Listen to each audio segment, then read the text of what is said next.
Okay, good evening, everyone. Welcome. I'm going to call us back to order. It is 6:30. This is the regular meeting of council, July 14th. The town of Smithers acknowledges the Gittenden clan and the Wet'suwet'en people on whose unceded traditional territory we live, work, and play. The public is notified that this meeting is being recorded on webcast, a notice of which is on the bulletin board outside these chambers. And council, I'm going to call for an approval of the agenda with the following changes. There was a supplemental. So bear with me, but here's what I'm going to look for consent on. That we approve the agenda with the following late items approved, and you have them in your supplemental. So there's 19.1 submissions regarding the public opportunity for the DVP on Lot 15 Frontage Road, and there is an email from S. Ramsey. There is 19.2 submissions regarding the public opportunity for the DVP for Third Avenue, and there are emails from, I'm just going to read the last names so you can follow along with me, from Dykstra, McCullough, Vandergag, Carter, Morkel, and Morkel. And there is 19.3 submissions regarding the public opportunity for the temporary use permit application for Third Avenue, with emails, again, just last name, from Busman and Davies, so that I'm going to move, or I would accept a motion that we approve the agenda, that council approve the regular meeting of council agenda and the following late items as I just read, and that the agenda be varied to bring 19.1 forward for discussion with 7.1. That's the public opportunity DVP for Lot 15 Frontage Road. And that the agenda be varied to bring item 19.2 forward for discussion with 7.2, the public opportunity DVP for Third Avenue. And that the agenda be varied to bring item 19.3 forward for discussion with 7.3, the public opportunity, the TUP for Third Avenue. I don't know if you all have a copy of this or not, but hopefully you do. Okay, if that's all good, if I could have a mover and a seconder, please. Councillor Raven, Councillor Leonard, any discussion, additions? All in favor? Any opposed? Okay. Now let's see if I can follow that bouncing ball as we go. The first item of business this evening, though, is going to be an acknowledgement of long service. And we have in the gallery with us Gary Hansen, who has been a long-serving appointee to the board of directors of the Wet'suwet'en Community Forest Corporation, and he has been the chair. And Gary let me know earlier this year that he thought it was time to step down, that I think your original appointment was for 2 or 3 years, and you've been there for 13, and you figured that the 3 years has run its course. So Gary has been the town appointee to that board for a very long time and has served us well, and has decided to step down. And we just wanted to acknowledge Gary's work. And Gary, if you don't mind coming forward, we just have a little gift for you. So I'm just going to take the opportunity, if you don't mind, just coming right into the horseshoe. Hey, council, if you want to be part of the photo, we're going to do it. You get all of us. The horseshoe. Oh, there's a horseshoe. So all of us at council, and community service, and you can serve very much 13 years. It's a long time call for also. Thank you very much.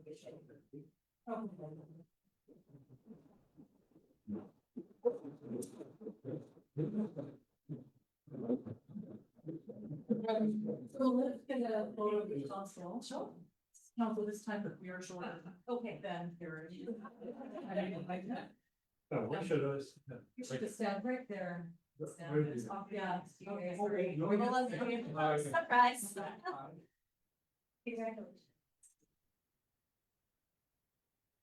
Okay, can we just invite Gary's family up, Linda, and Yvonne, go ahead, have a photo with your family.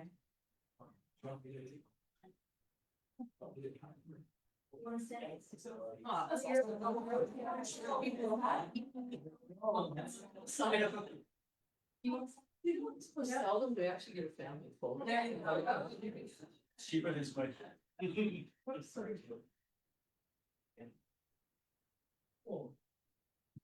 Move up, Dan. I'm still taking a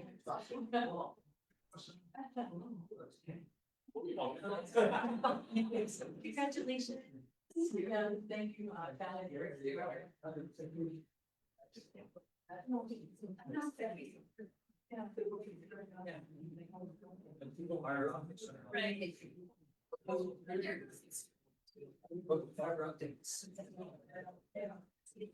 I may have swapped chairs. We'll find out in a second here. Musical chairs, these two didn't pull one out. Hold on. That's a new chair. Mayor, do you have a new chair? Hmm? Is that chair different? I don't know. Okay, Why did you change it? maybe. Okay, that's fine.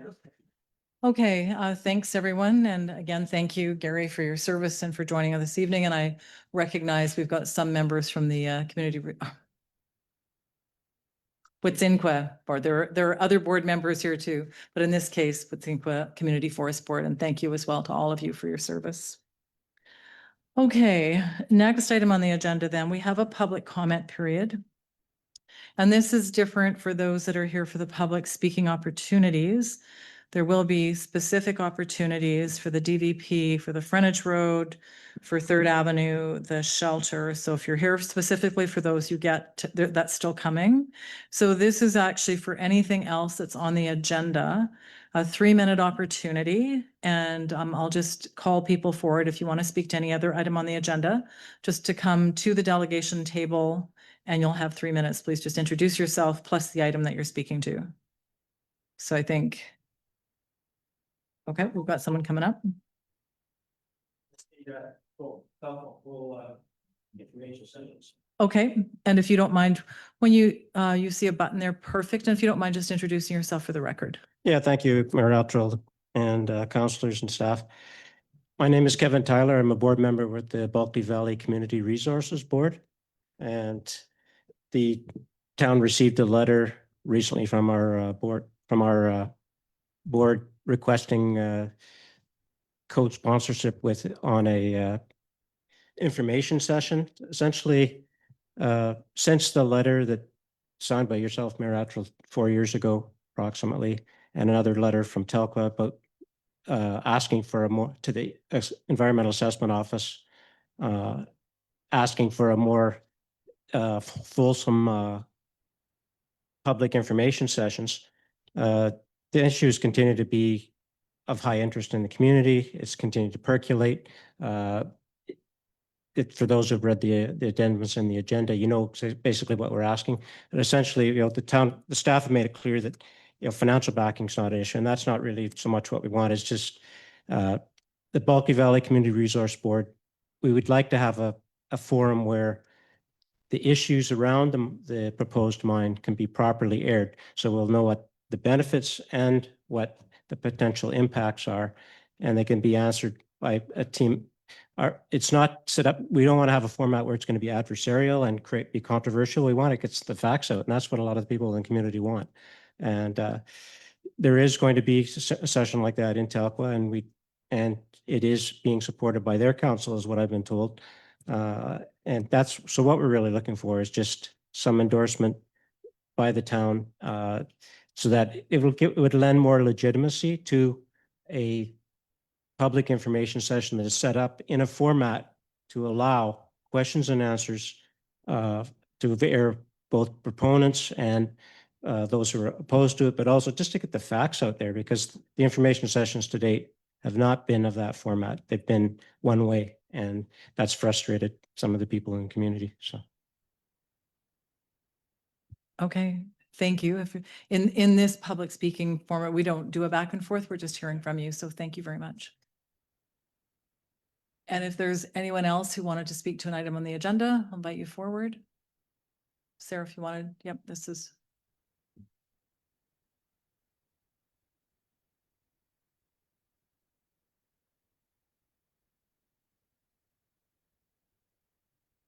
Oh, actually, hang on, Sarah. I might have made a mistake. Mr. Dewar, do you want to? Sorry, I've misled you. I thought this was your moment. This is not your moment. Your moment's coming. There's a lot of moments this evening, so. Sorry, that was to the DVP on the frontage road, so that was my mistake. So other than those previously identified public speaking opportunities, if someone wanted to speak to something on the agenda, I think this is your moment. Okay, I'm not seeing anything, so we'll move on, see how I do here. Oh.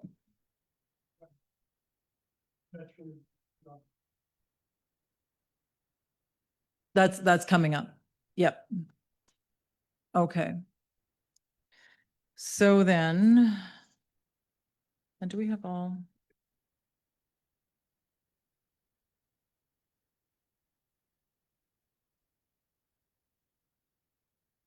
Okay, here we go with the specific ones. So we are at item 7.1 for folks that are following on the agenda. This is the public opportunity regarding the development variance permit for lot 15 frontage road. So just bear with me, I'm required to read this. This public opportunity to speak is convened in accordance with the community charter to allow the public to make representations to council considering development variance permit application DV 26-06 for lot 15 frontage road. The town of Smithers has received a DVP application for lot 15 frontage road. The applicant, Rural Leaf Limited, is proposing to construct a 2,400 single-story building on the subject parcel near the frontage road Main Street intersection. Once built, the existing Rural Leaf cannabis store on Main Street will be moved to the new location. Due to site constraints, the proposal cannot meet the minimum off-street parking requirements established by Town of Smithers zoning bylaw in 1987. Therefore, the applicant's request is to vary table 210.2 of the zoning bylaw by reducing the number of off-street parking stalls required for the development from 1 per 45 meters squared gross floor area to 1 stall per 112 meters squared gross floor area, on the condition that the proponent will create 3 public on-street parking stalls in front of the property as necessary to ensure traffic safety. Those present who believe your interest in the property is affected by the proposed DVP are provided this opportunity to be heard. Now, sorry, Sarah, this is the one. Comments are welcome. When speaking, please just introduce your name and where you're from, and council's discussion regarding this will occur under section 14 of this evening's agenda. So you're welcome to come forward.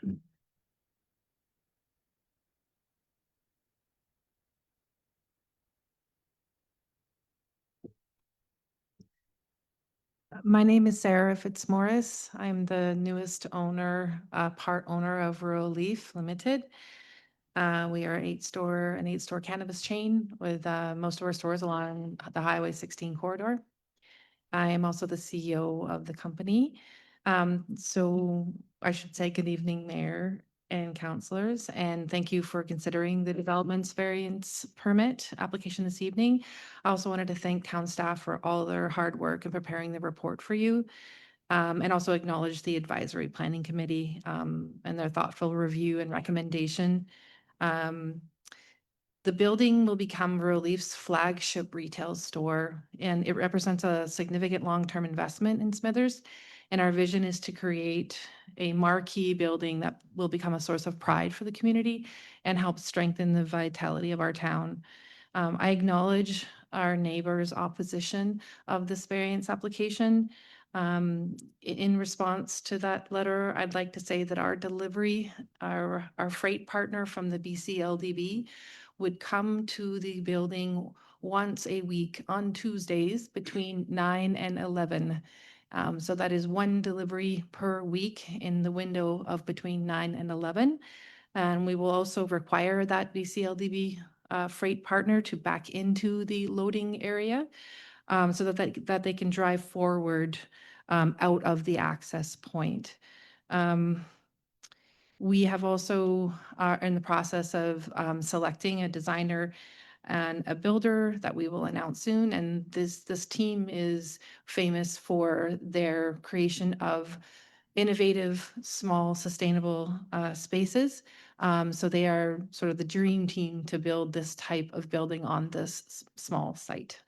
Also, I just wanted to comment that in terms of our neighbors, we really believe that this will be beneficial to them because our customers are their customers. So I think that it'll take some time maybe, but they will end up really appreciating our presence there. Thank you. Thank you. Is there anyone else that wanted to speak to this particular application?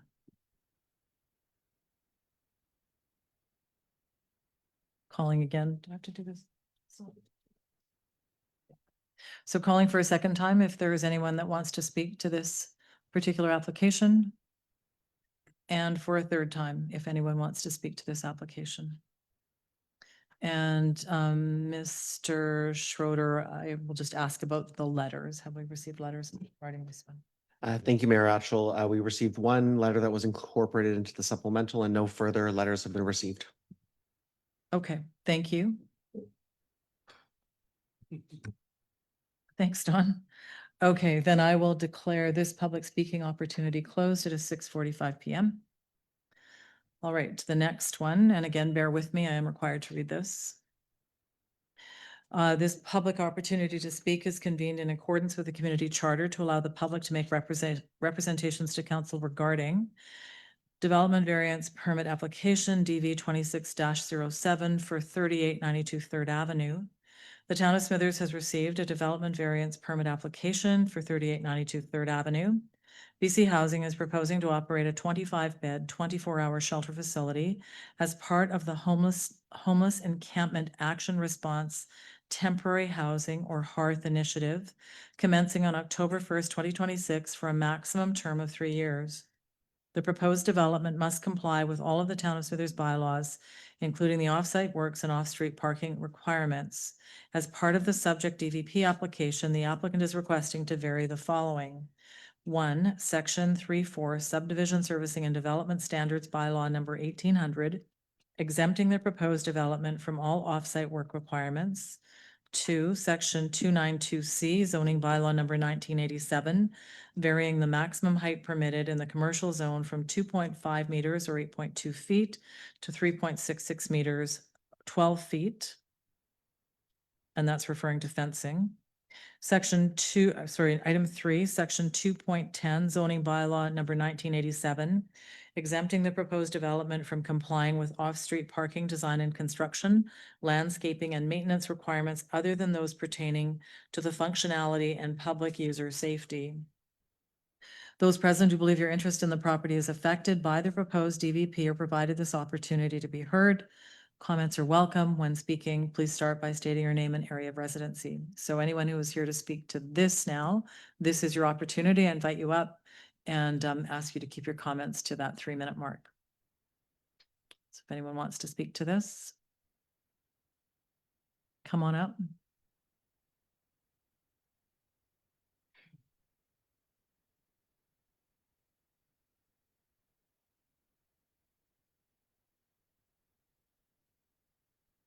My name is Blair Wind. I reside at 1011 Columbia Street, which is a block in that direction. I'm an immediate neighbor to the Tent City, Goodacre Place, proposed Alfred Avenue project, which will be the permanent home of the shelter that's being considered. Once the Alfred Avenue project is completed, it will be relocated. My concerns, and I've expressed them at hearings before, involve the concentration of these areas in my particular neighborhood. A lot of people don't seem to have a problem about these ones as long as it's in my neighborhood, not theirs. And I've noticed that with the concentration that we seem, it's had a direct effect on this end of Main Street for both businesses and residents that I'm not sure if it's being taken into account. I would also like to know just what the town's intentions are with the former library site, whether this will be the latest one after that, and if possibly, if it could not have been a choice for that. But mine is a concentration issue. It's changed the complexion of the neighborhood. And I like to be a compassionate person. But my concern is that we seem to be becoming a destination area, not just a heart community for the homeless. And I have no problem whatsoever dealing and helping out people from our community and from our neighborhood. My concern is that we're becoming sort of a mecca for the homeless. And it is not up, in conclusion, I don't think it's up to Smithers to solve Vancouver, Kelowna, and Victoria problems with the homeless. And I'm not going to bring up the conspiracy theories and the ones about shipping people in for FIFA and other ones. But there needs to be a little more openness. And I found with BC Housing, we seem to be their poster child. And I've attended the meetings. And when the Alfred Avenue prospect was in, it was for supportive housing, which I supported. Now it's changed after the fact, and now it will be part supportive housing, part emergency shelter. So you're going to have people who want to get off drugs in a facility with people who want to stay on them, which I don't think is fair. And I think they got to separate the apples from the oranges. And my concern is that, you know, and I would like some input from town later, just what the intentions are with the library. So that's all I have to say.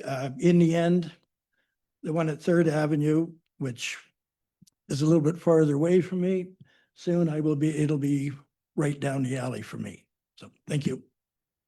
Thanks, Mr. Wind. Is there anyone else to this one? Okay, come on up.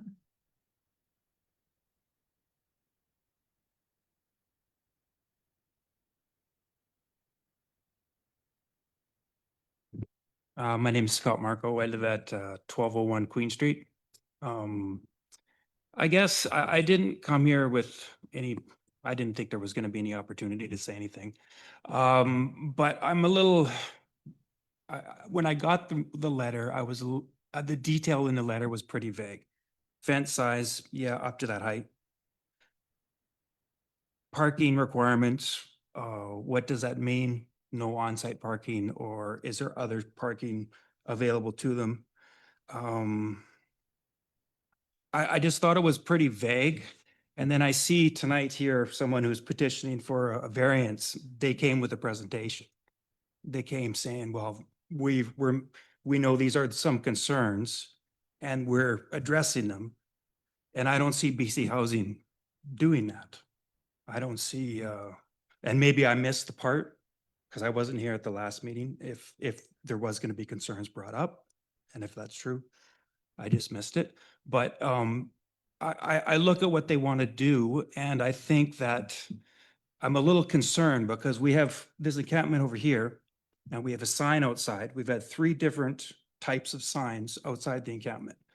List of rules. I walk around it today. Not one of those rules is being met. Not one. So how are we to think that we're going to be any better serviced over there by, you know, allowing these variances to the rules that we try and adhere to, but obviously we aren't even adhering to them over here. I guess those are just my, you know, I know this is, you've already voted on supporting it, I think, at the last meeting. Yeah. So I think the variances are probably the only way to take back some control of this situation. And I don't know. I don't think the details there. I don't know if I could actually trust anything that's going on with the variance application because there's not much detail in there. So I would love to see more detail from BC Housing on what they want to do specifically. Like I said, I've seen specifically what's going on over here. It's not working. I watched a girl smoking crack out front of the place today. So are we going to expect the same service over there? And I think that should be something that we should all be thinking about when we allow variances to bylaws. Are we actually going to enforce them anyway? Right? Are we going to be serviced over there by these bylaws? That's all I got to say. Thanks. Thanks, Mr. Marco. Is there anyone else to this application?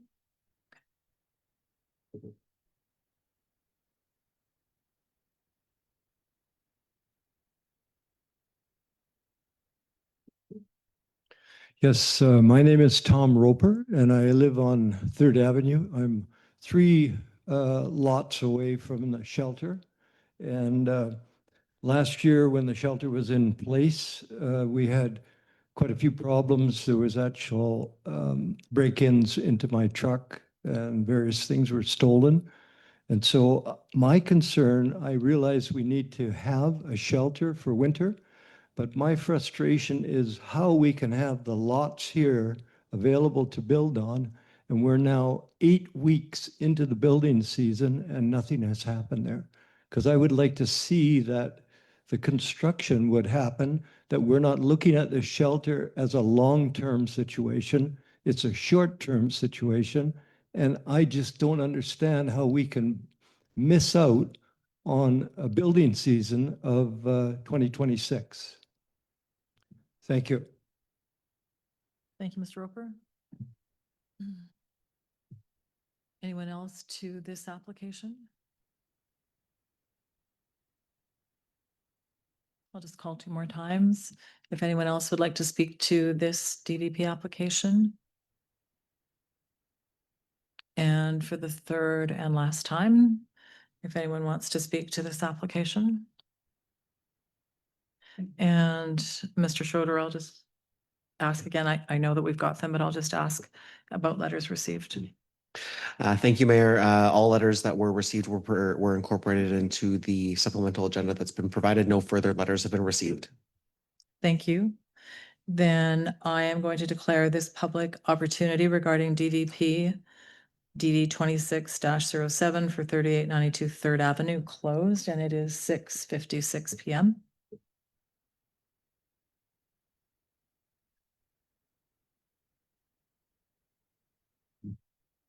Okay, the one that's up next, and I'm missing a piece of paper, so that's what I'm getting here. We have one more. So again, bear with me. This public opportunity to speak is convened in accordance with the community charter to allow the public to make representations to council regarding the temporary use permit application TU 26-01 for 3892 3rd Avenue. The town of Smithers has received the TUP or a TUP application for 3892 3rd Avenue. BC Housing is proposing to operate a 25-bed, 24-hour shelter facility as part of the Homeless Encampment Action Response Temporary Housing or HARTH initiative commencing on October 1st, 2026 for a maximum term of 3 years. Once the temporary use permit is approved, the existing building on the property will be upgraded to serve as a HARTH shelter, offering an interim solution for homelessness issue in Smithers until the Alfred Avenue Supportive Housing and Shelter Development becomes operational. Those present who believe that your interest in the property is affected by the proposed DVP are provided this opportunity to be heard. As before, you're welcome to speak. Please introduce yourself. And just the slight nuance here for people who may not be really understanding the difference is this speaks specifically to the temporary use permit and the other was to the DVP. It may all be the same in your mind, but that's why it's here twice. This is to the temporary use permit. So with that, if anyone would like to speak to it, you're welcome to.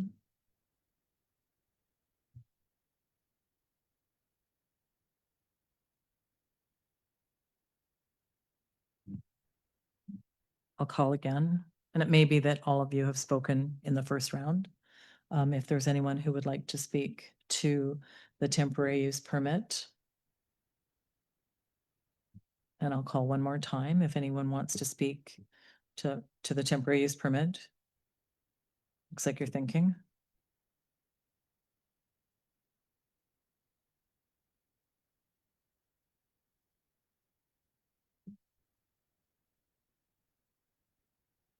Okay, I'm going to close this then. Seeing none, I'm going to declare this closed, this public speaking opportunity, and to the TUP 2601 for 3892 3rd Avenue closed at 6:59.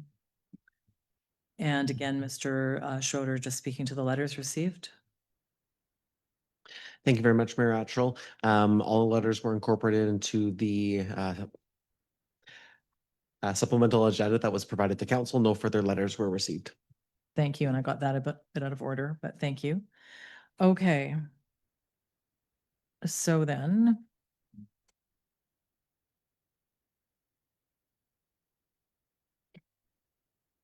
All right, where I think I am, I'll stand to be corrected as I'm moving on just to the regular business, and for the information of those in the gallery, we'll come back to those as soon as we're done business and council reports.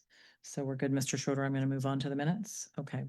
Council, then where we are is 8-1, the regular minutes of June 23rd for approval, please. Motion to approve, Counselor Patterson, Counselor Bucama. Any errors or omissions? Seeing none, all in favor? Any opposed? That one's carried. 8-2, special open council held June 16th for approval, please, for adoption. Counselor Raven, Counselor Elliott. Errors or omissions? Seeing none, all in favor? Any opposed? And that's carried. And 8-3, the special open from June 17th, pleased for adoption. Counselor Bucama, Counselor Patterson. Any errors or omissions? All in favor? And that's carried. Mr. Schroeder, is there anything to be released to the public? Thank you, Mayor. Not at this evening, or my apologies, actually, there is a motion to be released to the public this evening. I would like to advise that council has appointed Abby Morgan to the Board of Variance for a 3.5-year term from July 1st, 2026 to December 31st, 2029. Thanks, Mr. Schroeder. And congratulations to Ms. Morgan. Okay, council, we are at council reports, and first up, Counselor Bucama. Thank you, Mayor Attrell. First of all, the Smithers Visitor Center monthly report for June 2026 is just there for information. And then on July 9th, I attended the regional district meeting with Mayor Attrell, and I found it quite interesting to see how regional district meetings are conducted. Appreciated that opportunity. And today I met with the chamber and just shared some town matters with the chamber. And they also asked me if I could just highlight that the Frozen North truck is now, or trailer is now operating out of Tyee Lake, and they apparently have opened a canteen as well next door to the trailer. They asked if I would just highlight that. And then I'm also looking forward next week, along with Mayor Attrell, to having a tour of the proposed Surge Copper mine site. And Mayor Attrell and I are doing that next Tuesday. Thanks, Counselor Thank you. Bucama. Counselor Elliott. Thank you, Mayor. I missed the last regular meeting, but I took part in the Canada Day festivities in Beauville Square. I actually rode the chairlift up the hill, made my way for the first 2 people on the chair. It was very cold, but it was a great day. And then I participated in the community forum, which was a really good day. I felt part of something that we can accomplish. But that's all I have to report at this time. Thank you. Thanks, Counselor Elliott. Counselor Leonard. I participated. I came down to the Canada Day celebrations and that Mayor Attrell opened. It's a nice day and lots of people around, so that was nice. And then I took advantage of no council commitments for the next week and traveled for my day job. So Kira at the museum has asked me to just give a couple plugs. They have a new exhibit called From the Back Room, which is now open. So encouraging everybody to go down and take a look. And also that the BV Museum was the recipient of a Heritage BC, I'm reading because it's long. The BV Museum was the recipient of a Heritage BC Honor Award within the Indigenous and Diverse Cultures category for forward thinking on reconciliation and recognition. We appreciate Heritage BC's recognition, both of the work of our team and the community that has supported the Shared Histories project for many years. In particular, Wet'suwet'en community members who shared their memories and stories. And there is a full press release on their website. Thanks, Counselor Leonard. Counselor Patterson. Thank you, Mayor Attrell. Nothing formal, but just something kind of funny to share. On Canada Day, I was in a very small community outside of Kamloops, British Columbia, on a lake called Penetton Lake, visiting my in-laws, and I saw a beautiful woman in this very small community of maybe 10 to 20 of us celebrating Canada Day, and it was Nicole Chernish, and she was looking wonderful, very happy. She is the treasurer for the small Penetton Lake Fire Department, so I just thought I would share that with you all. Thanks, Counselor Patterson. We do have the Fall Fair Management Committee meeting minutes under you. Thank you, Mayor If you Atchell. And want if to I proceed. may defer to Deputy Mayor Ray, I was actually absent for that meeting and the motion was actually made by himself. So if I may turn to him and You bet. ask for information. Counselor Ray. Sorry, I'll move that council direct staff to bring back a report to the Fall Fair Management Committee regarding a correction to the license area map for the Northern Saddle Club in Bulkley Valley Agricultural and Industrial Association. Thank you. And a seconder, please. Counselor Raven, thank you. Any discussion or questions? Counselor Ray? Yeah, so this is something that actually, to the best of my memory, actually had come up during COVID and kind of got lost. But there were some barns that the map show belong to the Saddle Club, but actually belong to BVAA. Thank you. Did we vote? Have I forgotten? All in favor? Any opposed? And that's carried. Okay, and thanks, Counselor Patterson, Counselor Ray, and Counselor Raven. So apologies for not submitting a written report. On June 26th, I attended a Smithers Pride event. It was a drag bingo at the Smithers Brewing Co., which was lots of fun. Then on July the 2nd, I attended the APC meeting. I did miss the AAC meeting on July the 8th, though I do have a motion that will come forward in a second. I did attend the meeting, on July the 7th with MLA Toporowski virtually with the mayor. She's the parliamentary secretary for rural health. So we brought up the bus service and just some of the challenges that we are facing locally. On July the 10th, there was the art gallery reception opening. So there's two new exhibits. There's Judy Hilgman and Catherine Hart. So Judy is a feast for the eyes. So she has a fantastic show going on, showcasing different food, and her realism is incredible. And Catherine's exhibition is domestic fetish, and it just explores the invisible labor done by so many women. And then earlier today, I stopped by Coast Mountain College. They had a registration event just for people that have started their applications for the college, but not quite got all their paperwork in. So it was open house style, and they had several students stop by. And it was asked that I highlight that there are a lot of education awards. So if there is perhaps some financial barriers to your next educational journey, check it out. And they find that they don't get that many applications. So there's money to be given away. And then the AAC council that staff incorporate feedback received from the Accessibility Advisory Committee into the updated Smithers Accessibility Plan draft. You're making the motion? Yes, I am. Is there a seconder? Counselor Buckham seconds. Counselor Raven, do you want to? Unfortunately, I had a friend pass away that morning, so I missed the Okay. meeting. Okay, Mr. Allen, I did have you noted as attending. Are you able to provide any background to that? Sorry, I should have given you the heads up before. Yeah, that's fine. That's fine, Mayor Atchell. Yes, we had our consultant present the public engagement summary to the committee, and including the feedback from the committee members themselves. And that's what the motion is all about, just to direct staff to incorporate that into the updated accessibility plan. Thank you. And that will be coming forward to council in the near future. Okay, thank you. And no concerns from staff with that recommendation? Sorry? No concerns from staff? No. Okay, perfect. Thank you. Any other questions for Mr. Allen or Counselor, well, maybe Mr. Allen, since Counselor Raven wasn't there. Counselor Ray?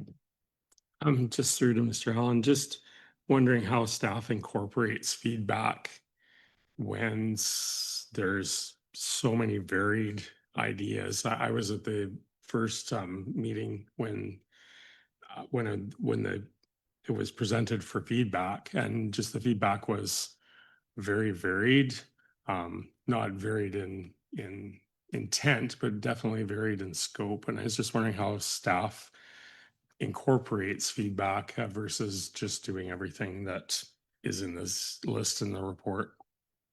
Mr. Allen? Yeah, thank you, Mayor Atchell. Well, we do hire a consultant to help us sift through that. I think we had 166 responses from the community, and it's most of the items are and concerns are addressed in the report in the minutes from the meeting. And then staff will be incorporating them into both the plan and into the report that will be coming forward to council for considering adopting the plan. Thank you. Any other questions? Seeing none, all in favor? Any opposed? And that's carried. Councillor Raven, anything else? Okay, Councillor Ray. Nothing to report. Thank you. Thanks, Councillor Ray.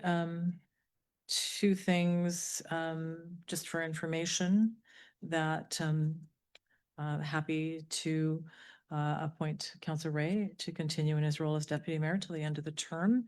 And my report is there. I did finally get a written report in on time, so I can take questions. The only thing I wanted to add actually is I had someone stop me downtown when I was going grocery shopping. And they took time to come over to me and ask if I was the mayor and said, could you please share with your staff what a beautiful job has been done downtown? And I'm sorry, Mr. Lawrence isn't here to pass it on, but I'll trust staff to share with him.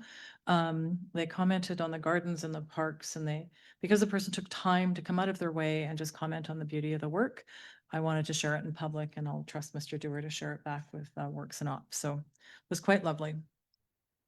And if there's any questions, and I will note, although the community is well aware, just offering condolences to the family of Janet Walford. Certainly the community was noticing that loss. It's a deep loss.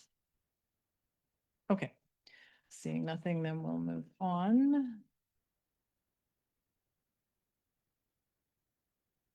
Okay, and we're up to staff reports. So the first report is from Ms. McKinley, and that is in regard to the Bulkley Valley CRB request, which we have heard a little bit about earlier. So the original request was for co-hosting and financial report. I don't think those are on the agenda anymore. And I heard earlier, and we had found earlier as well, that there is some support being offered by the Village of Telkwa. Mr. Schroeder, maybe help me out. Thank you very much, Mayor Atchell. Yes, we have received confirmation that the Village of Telkwa will be providing space at their community hall for the Bulkley Valley Community Resource Board to hold the forum there, or a forum there. Further, we as staff have received a request to use the town's to use the council chambers for some pre-meeting work. They have advised that the council chambers would likely not suit their purposes for the forum as it's likely to be too large, and town staff will be reaching out to them shortly to confirm that they are eligible and able to use the council chambers at no charge. Thanks. So that would be for any smaller meetings versus the big forum, which the Village of Telkwa has approved. Okay, so that was a specific request. We did hear earlier some other comments. I'll just open it up in case there were some comments from council. Councillor Patterson.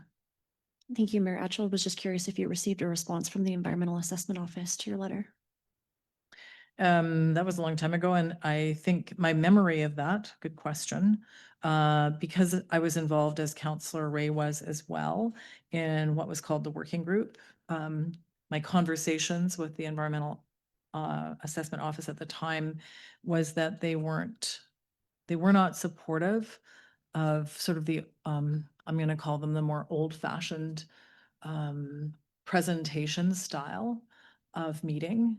They supported the open house style of meeting where the proponent was the lead. The proponent is obligated to provide that information, and the EA was relying on public comment when public comment was invited at the various stages. So that's my memory of the response that I had. And I was in more direct contact at the time because I was on the working group. Apologies, Your Worship. I meant more recently. No. Okay. Pardon me. So did we recently send a letter or we did not? No. It was this letter that is in the package, which was 2022. Okay, my apology. I had thought following our last meeting that we had decided that we would send a request to the EAO to come back to the community. Perhaps I'm not recalling correctly. I think we're going to have to follow up. I don't recall that either, but we can go back and check. I can see Mr. Schroeder's looking. So perhaps we missed something. Mr. Dewar, did you have a? Okay, so we'll just have to follow up on that. Councillor Buikema. Mayor Astral, did you want someone to move the recommendation in 14.1? Because if so, I will.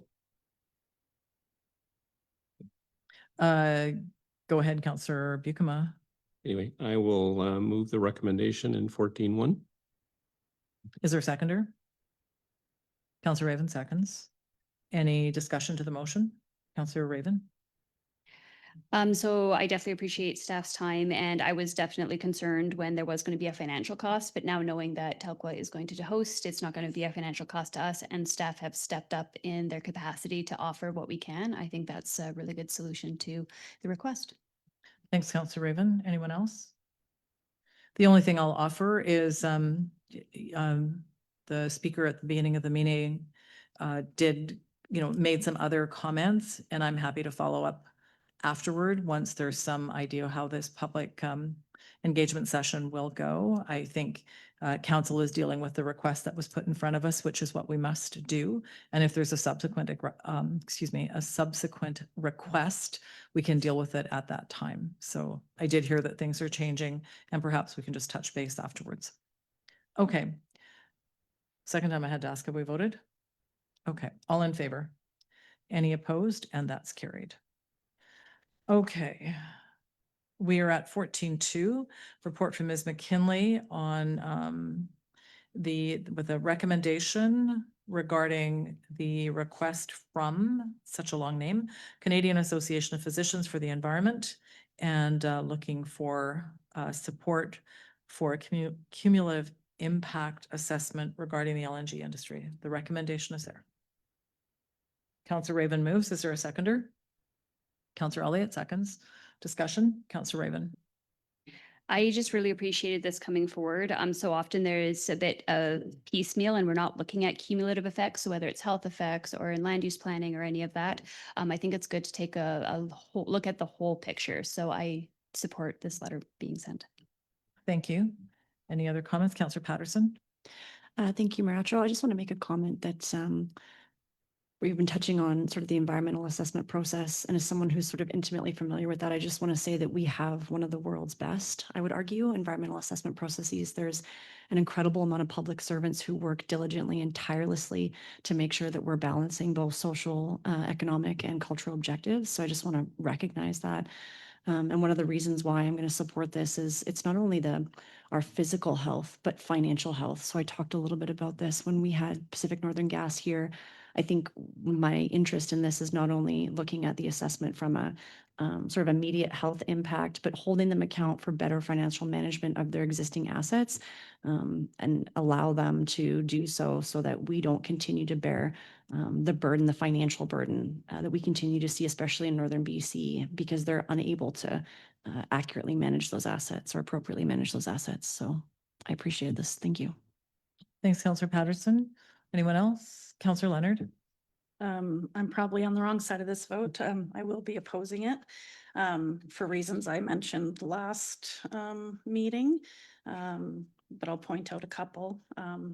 To Councillor Patterson's point, we do have the most rigorous energy regulations in the world, specifically in BC, where we're among the strictest in the world. We already passed the environmental assessments, and in my opinion, more assessments would be redundant. Human health risk assessments were conducted as part of the approval process. There are issues right now with the startup and the flaring. It is temporary in a very long-term project. Kitimat Council voted it down. They didn't endorse it. And I just want to mention that Dr. Harvey mentioned the lack of economic benefit to our communities because all of the gas is going overseas. and I sort of rebut that because it comes back into the province in the form of royalties, which directly goes to the Resource Benefit Alliance and comes back to us and our northern communities. So for all of those reasons, I will be opposing. Thanks, Councillor Leonard. Councillor Ray. I'm gonna oppose just, I think I appreciate the report decouples from the request that the province pause further public financing or approvals for LNG projects. And I just think that if the call is for both and we're only supporting half, it's just going to go in for the call for everything. And in my opinion, reading about Kitimat, there's rules in place and they're not being followed. And I just sometimes, it's been mentioned by others at this meeting tonight, that, and I kind of alluded to this last time, is what is the end goal of this? Because the province isn't holding, from what I can see, Kitimat LNG to what they promised. And so it's just going to be another set of rules. So. Thanks, Councillor Ray. Anyone else? Councillor Elliott. Thank you, Mary. That was one of the sticking points for me too, is that I think the regulation is there already. I know that Kitimat is having a rough go with what is happening there right now. And I think with the legislation that's available, it covers it. I think blanketing all of it under one stop everything banner is not what I think we should be doing, but I think the government could be enforcing some of these regulations more stringently. That doesn't belie the fact that the health risks are there for all of these projects, but I will be not supporting it. Councillor Raven. So this reminds me of when they weren't sure of the impacts of tobacco products. There was a while there where tobacco products were actually prescribed by doctors for anxiety. And then I would say in the last 2 years, our provincial government and other provinces actually won a significant court case where they were able to bring money back into our healthcare system, proving or based on the proof that tobacco products significantly impact health and cause a strain to our healthcare system. Now, I mean, who knows where this cumulative effect study may go, but who knows, maybe in 10, 15 years, we might have the proof that there is significant health impacts. They also might prove that it is no worse than having a gas station. But I think we need to have the data to support either way. And I fully support finding the answer. And the answer may be, this is fine and everything's great. Thanks, Councillor Raven. Councillor Beukema. Yeah, I'm struggling on this one as well. My understanding too is the mining industry in BC is very heavily regulated, and I'm not sure if doing this whole assessment process will just be a repeat of something that's already happened. So I'm going to be a no vote as well. Thanks, Councillor Beukema. I will support. I think what is being asked for is an assessment on the cumulative health impact. It's not actually about the environmental assessment and many of the things that are covered in there. This is about whether or not we ought to be concerned as individuals about the cumulative health impact of projects, and I think that's different. Councillor Raven used one example. There are others, some of them in the Northwest, where people have suffered health effects from industrial development as we learn more. And so what I heard from Dr. Harvey, representing the doctors that she is that we want to take a look now and see what those cumulative effects are on people's health. That may be different than financial impacts or environmental impacts. So I think this is a specific request for cumulative health impact. One project is one thing. We have many projects being proposed. There's a second one that's very close to approval. So this is specific to health, and I can't see any reason why we wouldn't want to support actually understanding what the health impacts are. It may have been Councillor Ray maybe it was, I can't remember, one of the counselors commented that the District of Kitimat didn't support, but many, many communities, including some that are going to be hosting projects like this, are looking for this data. So I think I'm happy to support it. And just out of fairness to Councillor Ray, who was attending the meeting and has stepped out, I'm actually just going to call a little. Sorry, oh, did you want to say something? Okay, Councillor Leonard, and then if he's not back, we'll just take a break, giving him time. I just want to mention again that human health risk assessment was done as part of the approval process. And that assessment investigates the effect that LNG and flaring has on the effect to human health. So just reiterating that if we do another assessment, there's redundancy there. So Thanks, Councillor Leonard. Just while Councillor Ray settles, I'll just say one more time, it was cumulative. So it's not one project, it's many. Councillor Ray, you did miss some comments, but we haven't voted. So I think the summary you've heard most of it was about cumulative health, and Councillor Leonard just made a point that health impact is studied within the EA process. So, okay, any other comments? Councillor Patterson. Thank you, Mayor Atchell. I just want to again note that I think when we talk about, I'm going to pick on P&G, unfortunately, just for now. When you think about how much our increases have come across the north area, and you think about the size of these linear corridors that go on for thousands and thousands of kilometers, I don't blame any one organization for saying that's incredibly hard to manage. So when we have an organization that comes in and, they're willing to talk about, well, we're going to mitigate that by relying on future major projects. Well, how did that work out for us last time? It's difficult for me to trust an organization, and that's just one, to say they're going to do better investing in the same model that they did last time. And so what I see when I read something like this is it's not only about the cumulative impacts about potential human health in their assessment, but about how they're managing those existing assets. And I'll be honest, based on the increase that we see in fees, I distrust their ability to say that they're doing that accurately, because my fees keep going up and my rates keep going up, not by a small percentage, by double or triple. And then I also want to support it just out of respect for the list of physicians here who I see who do an incredible amount of work for our communities. I just think they probably see a lot more cases of things than I do. And so I just want to support for those reasons. Thanks. Thanks, Councillor Patterson. Okay, we've probably been around. I'm going to call the vote. The recommendation is on the floor. All in favor? And opposed? And just hold your hands while I count. So the motion is defeated with Councillor Ray, Councillor Buikema, Councillor Elliott, and Councillor Leonard opposed. Okay. We are at 14.3, letter of support request from BV Bowman for a road and parking lot. Councillor Raven, Councillor Buikema, any discussion? Seeing none, all in favor? Any opposed? And that is carried.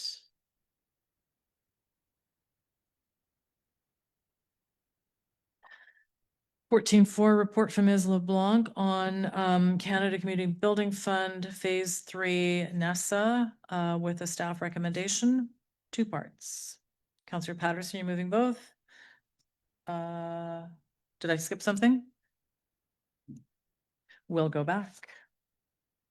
Sorry, 14.4, also report from Ms. LeBlanc, Government of Canada Building Communities Strong Grant Application for the library. How could I miss that one? Library project, grant application for up to $1 million. Councillor Buikema, Councillor Ray, any discussion? Councillor Leonard. I just want to say thank you, Ms. LeBlanc, for finding this, and I really hope we get it. Did I see other hands? Councillor Raven? Yeah, good catch. And then also just the reminder that beyond this, we can still look for local sponsorship opportunities. So I mean, the more we can come from the community and come from grants, the happier I will definitely be. I fully support the project regardless, but I am very hopeful we get this grant. Thanks, Councillor Raven. Okay, call the question. All in favor? Any opposed? And that's carried unanimously. Sorry about that, miss. Now 14.5 Canada Community Building Fund, NESA Phase 3 with the recommendation. Counselor Buchanan moves, Counselor Patterson seconds. Discussion. Counselor Ray. I'm going to support, and I just want to go back to what was said at the presentation before, that this project could possibly be done somewhere else, because I'm still not really 100% sure that it's going to be able to go forward on the former LDB Warner until we get more clarity on the environmental situation. Thanks, Counselor Ray. Anyone else? Counselor Buchanan. Yeah, I'm excited about this project. I think it'd be a wonderful addition to our community, especially the walking track that can be used year round. Thanks, Counselor Buchanan. All right, I'm just gonna call the vote. All in favor? Any opposed? And that is carried unanimously. 14.6, okay, we are at form and character DP 26-04, 3860 Alfred Avenue. As a recommendation. Counselor Patterson, Counselor Buchanan. And discussion. Counselor Raven. I think it's just lovely to see any building that gets a bit of a facelift and an upgrade. It just adds a little beauty to the street. Thanks, Counselor Raven. Anyone else? And this is just for a building just kind of outside across the road here, getting a revamp. Counselor Buchanan. And this is the building too that received the facade award, correct? Yeah. Thank you. Okay, all in favor? Any opposed? And that's carried unanimously. Okay, and now we are at 14.7. This is the temporary use permit and development variance permit for BC Housing Hearth Shelter Project at 3892 3rd Avenue. So there are two major recommendations, one regarding the TUP and one on the DVP. Actually, I'm just gonna look to staff first. If there's anything that you wanted to say before I start hacking my way through this. I was Counselor wondering, Ray, you're not staff. I'm just gonna say, go I ahead. was wondering if we might recess briefly before we get into this. Yes. That was my day job before, and I'm not sure if I'm done dealing with it, and I want to give my full attention. Okay, so at the. Yep, okay, so let's take, it's 7:32 on the clock, back here at 7:40.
Alrighty, we're back.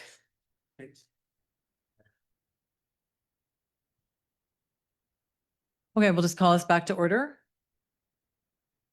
And I'm going to actually just invite the gallery to stop the conversations. Sorry, folks. Thank you. I appreciate that. Okay, so we're at item 14.7, the TUP and the DVP for the BC Housing Hearth Shelter Project. And we have a long set of recommendations here.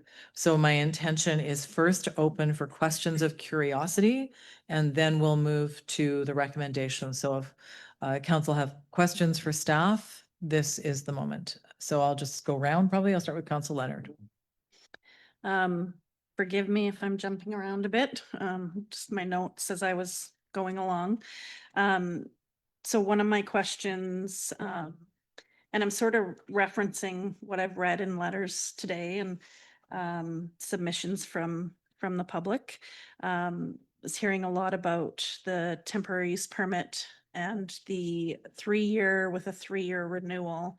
The recommendation doesn't read that way. It reads that it's as long as 3 years, but shorter if the Alfred Avenue shelter is up and running. So I would just like some clarity what we're actually voting on in terms of length. Thanks, Councillor Leonard. Does staff look, oh, Mr. Allen, go ahead. Yeah, thank you, Mayor Atchell. So that is addressed in recommendation 1A in the staff report, that the TUP is valid from October 1st, 2026 for the 3-year term or an earlier date aligning with the commencement of the operation of the Alfred Avenue supportive housing and shelter development, whichever comes first. So that's a condition in the permit. Okay, I just wanted to clarify that more for the public because it was my understanding in the recommendation. So, but that's not what I was reading from the public letters.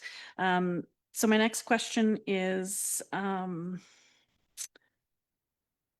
whether we have received a building permit for the Alfred Avenue shelter. Mr. Allen.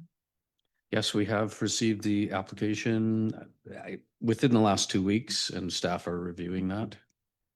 Thank you. Third question, the offsite works. So like I understand that we're trying to get this approved before the winter arrives. Does the town of Smithers, because I thought we did have a maybe a cash requirement up front if we a business didn't have to, or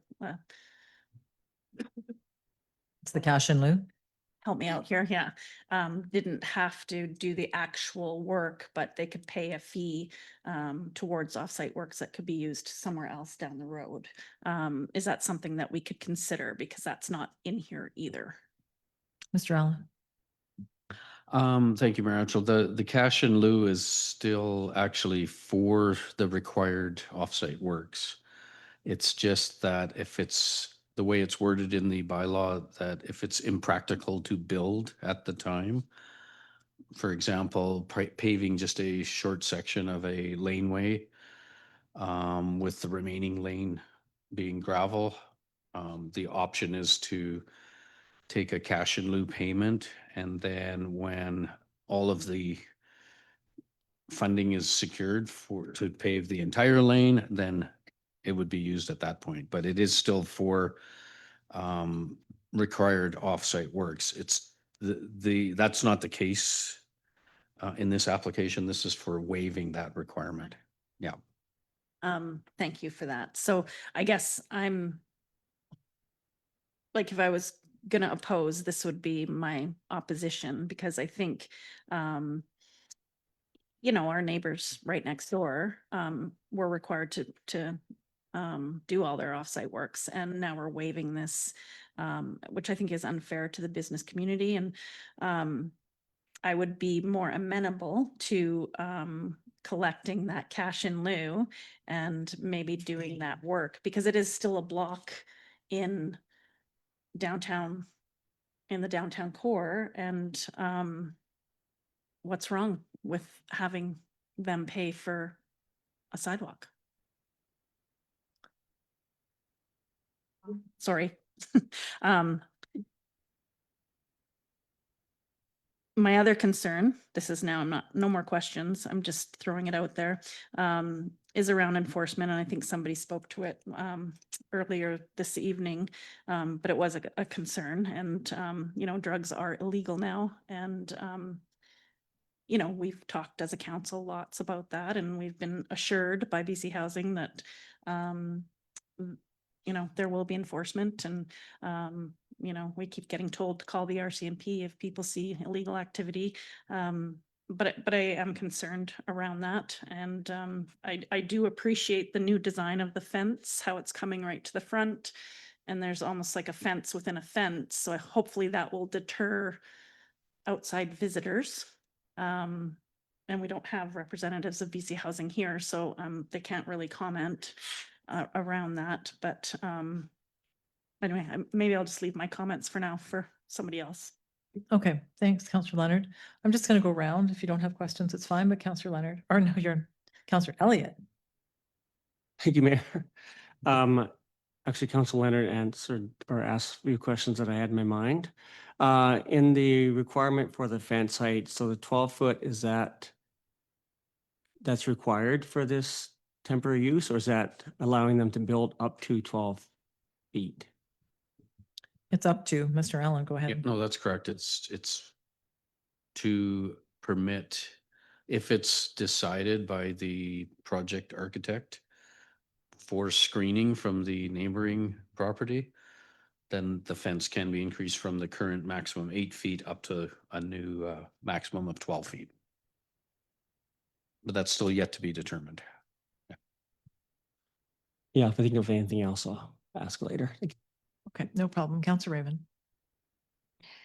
So just a couple questions. So when we're looking at the exemption for offsite works, is there a possibility to only exempt partial works? So I'm thinking there's the existing sidewalk in the front that's paved and it's cracking. Is there a way to do it where they have to replace that piece of sidewalk but not have to worry about the Queen Street, sorry, sidewalk side? Mr. Allen. And thank you, Mayor Attrell. When a offsite work like sidewalks are already constructed, then the town has already accepted that in the past, so the town maintains that forever.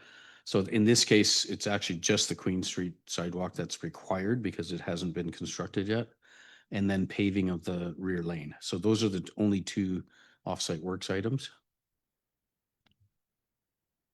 And then just my other question is, so if we allow the up to 12-foot fence, will it have to come down at the end of the temporary use? Mr. Allen. Yeah, we haven't specified that in both the temporary use permit or the variance permit application, or in the draft permit itself. So no, I guess that is not the case. I'll just continue. Counselor Buchanan. Thank you, Mayor Attrell. Yeah, I like the idea of a 12-foot high fence, especially on the side where the doctor's building is facing the temporary shelter. I think that'd be very important to that clinic. I've said it before publicly. I really hope that BC Housing does a good job of choosing an operator for this shelter. And I think it has been said publicly, but I think it's important too for the public to know that when we have 25 beds at the Fabrications building, and I believe there's 12 shelter beds at Goodacre Place, that is enough beds, enough shelter beds in this community that the day can come when we can shut down the homeless encampment. That might not be a decision made by this council. It might be a decision made by the incoming council. But I think it's important that that be said publicly.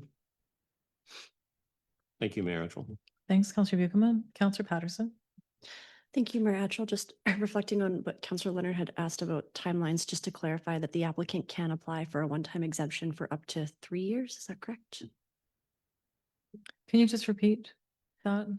Absolutely, Your Worship. Just to confirm that the temporary use permit, the applicant is allowed to apply for a one-time exemption for up to 3 years. Mr. Allen. Yes, a one-time extension of an approved temporary use permit is permitted under the Local Government Act. Yes. Okay, so I just want to say that I agree with the APC's concerns regarding the shelter remaining a temporary measure, and I'm able to make a motion to explicitly prohibit any future extension of a TUP, as staff advise it goes against the community charter to further fetter decision makers. And I share concerns that others have shared, hence my previous motion at our last council meeting around this subject to negotiate an MOU, which I believe the province now calls them a letter of intent that outlines the verbal commitment to create this temporary shelter and build the long-term housing behind us. And I do that because we know that as elections and governments change, funding change, things outside of our spheres of influence can change. So this is a way to try to mitigate that. So until such time that I see a written commitment from BC Housing, including how they will manage the workload and not rely on town staff, which I felt happened during the temporary winter shelter, and our staff did an exceptional job doing the work of the province. I'd also like to see how they'll transition people from the temporary overnight shelter area, which I felt still wasn't clear when we did that transition from and to the temporary winter shelter and back. And ensure that the proposal will in fact be temporary in nature and commit to develop the complex care next door, which again, they have wavered on whether or not they're calling it complex care or not, which makes me incredibly nervous because the housing first model alone does not work. And we know that those who are doing exceptional work in our community to support vulnerable populations are struggling because the province is not providing them with the adequate funding that they need. And I recognize the exceptional amount of funding, including resources, our staff and the town of Smithers continues to spend on managing the temporary overnight shelter area. But without an agreement in writing of how this process will unfold, I'm concerned that we'll end up not only with the temporary overnight shelter area, but this shelter for up to 5, perhaps 6 years, and we'll be left without the long-term commitment to complex care. So again, I'm incredibly grateful to BC Housing for choosing our community and that our staff have done exceptional work in being advocates and proponents for this. But until I see something in writing, I think it's a mistake. And once again, similar to the temporary overnight shelter area and the winter shelter, I see our staff and our community ending up being the ones to clean up the mess, so to speak, which is a terrible term. What I mean by that is the provincial government not giving us the adequate resources to do their job. So unfortunately, at this time, I'm not in support. Thank you. Thanks, Councillor Patterson. I just wondered before I go to Councillor Ray, Mr. Dewar, if you wanted to comment on, not sure the language, but Councillor Patterson was talking about an MOU, but there's the letter of intent, or if you could comment on that. Yeah, so we're in discussions with BC Housing, the province, and other communities that have participated in the Heart to Hearth program. What we understand is traditionally, or through the first round of the Heart to Hearth, there was MOUs or memorandums of understanding signed between communities, and that would have been the Ministry of Housing. Whereas the province is trying to shift to a model where they're signing letters of intent for these types of projects. So staff is working through the details and some of the legalese related to these types of agreements. Thanks, Mr. Dewar. Councillor Ray. Few questions. Do we get to vote on a final look at the building? Because it's still very short on details. Mr. Allen. Staff did receive a updated drawing, just the site plan on Friday. It was already after the agenda was published. It addresses all the conditions that are outlined in the permit, and the draft permits, I should say. And I guess the short answer is no, it won't come back to council unless council directs staff to bring that back prior to approval. Councillor Ray. Okay, the next question, I thought I saw it somewhere, but I've lost it. What are the conditions under which council can cancel a temporary use permit? Mr. Allen. There is a procedure for canceling a temporary use permit. Yeah, I'm a little fuzzy on those requirements because it has to come from the staff and there, I think there's a public engagement process involved. There has to be some valid reason behind canceling a permit, any permit. And the municipality has to give valid reasons for that cancellation, but I'd have to follow up with council on the exact procedures. And I'm pretty sure I know the answer to this already, but is BC Housing intimated that they don't have money for the site works? And that's why we're waiving them? Mr. Allen? That's essentially part of their proposal because they have secured a 3-year lease with the owner of the property, so they haven't factored in the offsite works as part of their expenditure on improving the they're concentrating on improving the building and the immediate operations for the shelter, and don't feel they want to include the offsite works as part of their 3-year, temporary arrangement. So yes, that's what we've been told. This one's a little more down to earth. Why are they proposing moving, or staff proposing moving the gazebo towards Queen Street? It was my understanding that the gazebo was against the fence to provide a very a visual barrier to the folks living in the apartments up next door. So I was just wondering what the rationale was behind that. Mr. Allen? Yeah, I guess we've had several meetings on this proposal. And the thought process was to mitigate the noise primarily from the neighboring residential suites on the second floor. And the fact that there is already a addition at the back of the building, the gazebo can be tucked around that on the Queen Street side to help dampen and mitigate that noise from reaching the residents. There's no issues on the Queen Street side because we have the P&G on the other side of the street office and the Schrader's funeral home. Okay, it's good to know that it's tucked away then. Yeah. I was just wondering, in the last plan, there was some landscaping shown. Is that now not being required because the fence is coming as far as we wanted it to? Mr. Allen? Yes, that's correct. The landscaping was removed with the fence coming right out to the front now. And landscaping is only required for parking areas adjacent to the street, so that's part of the variance request as well. I think that's all my questions for now. Okay. I don't have questions of clarity. One comment I just wanted to stress, just the way it's worded in here, and it is under the top, but on the second page, and it related to the fence, so it is to that maximum. So that question was asked, and I've heard it and read it in the letters as well. So it could be a maximum of 12 feet for a particular section for a screening. It doesn't have to be. It's not a must. Yeah, I didn't have any questions of clarity though. So now in terms of process, I'll look around the table as I'm speaking. I think just to kind of break this down into smaller balls, my suggestion is we deal with recommendation 1 first, but with all of its components. And then we'll go on to point 2 afterwards. Don't have to do it that way, but just to make it a bit more manageable. And that way, if there's further questions or things that need to be amended, we're not trying to do such a huge thing.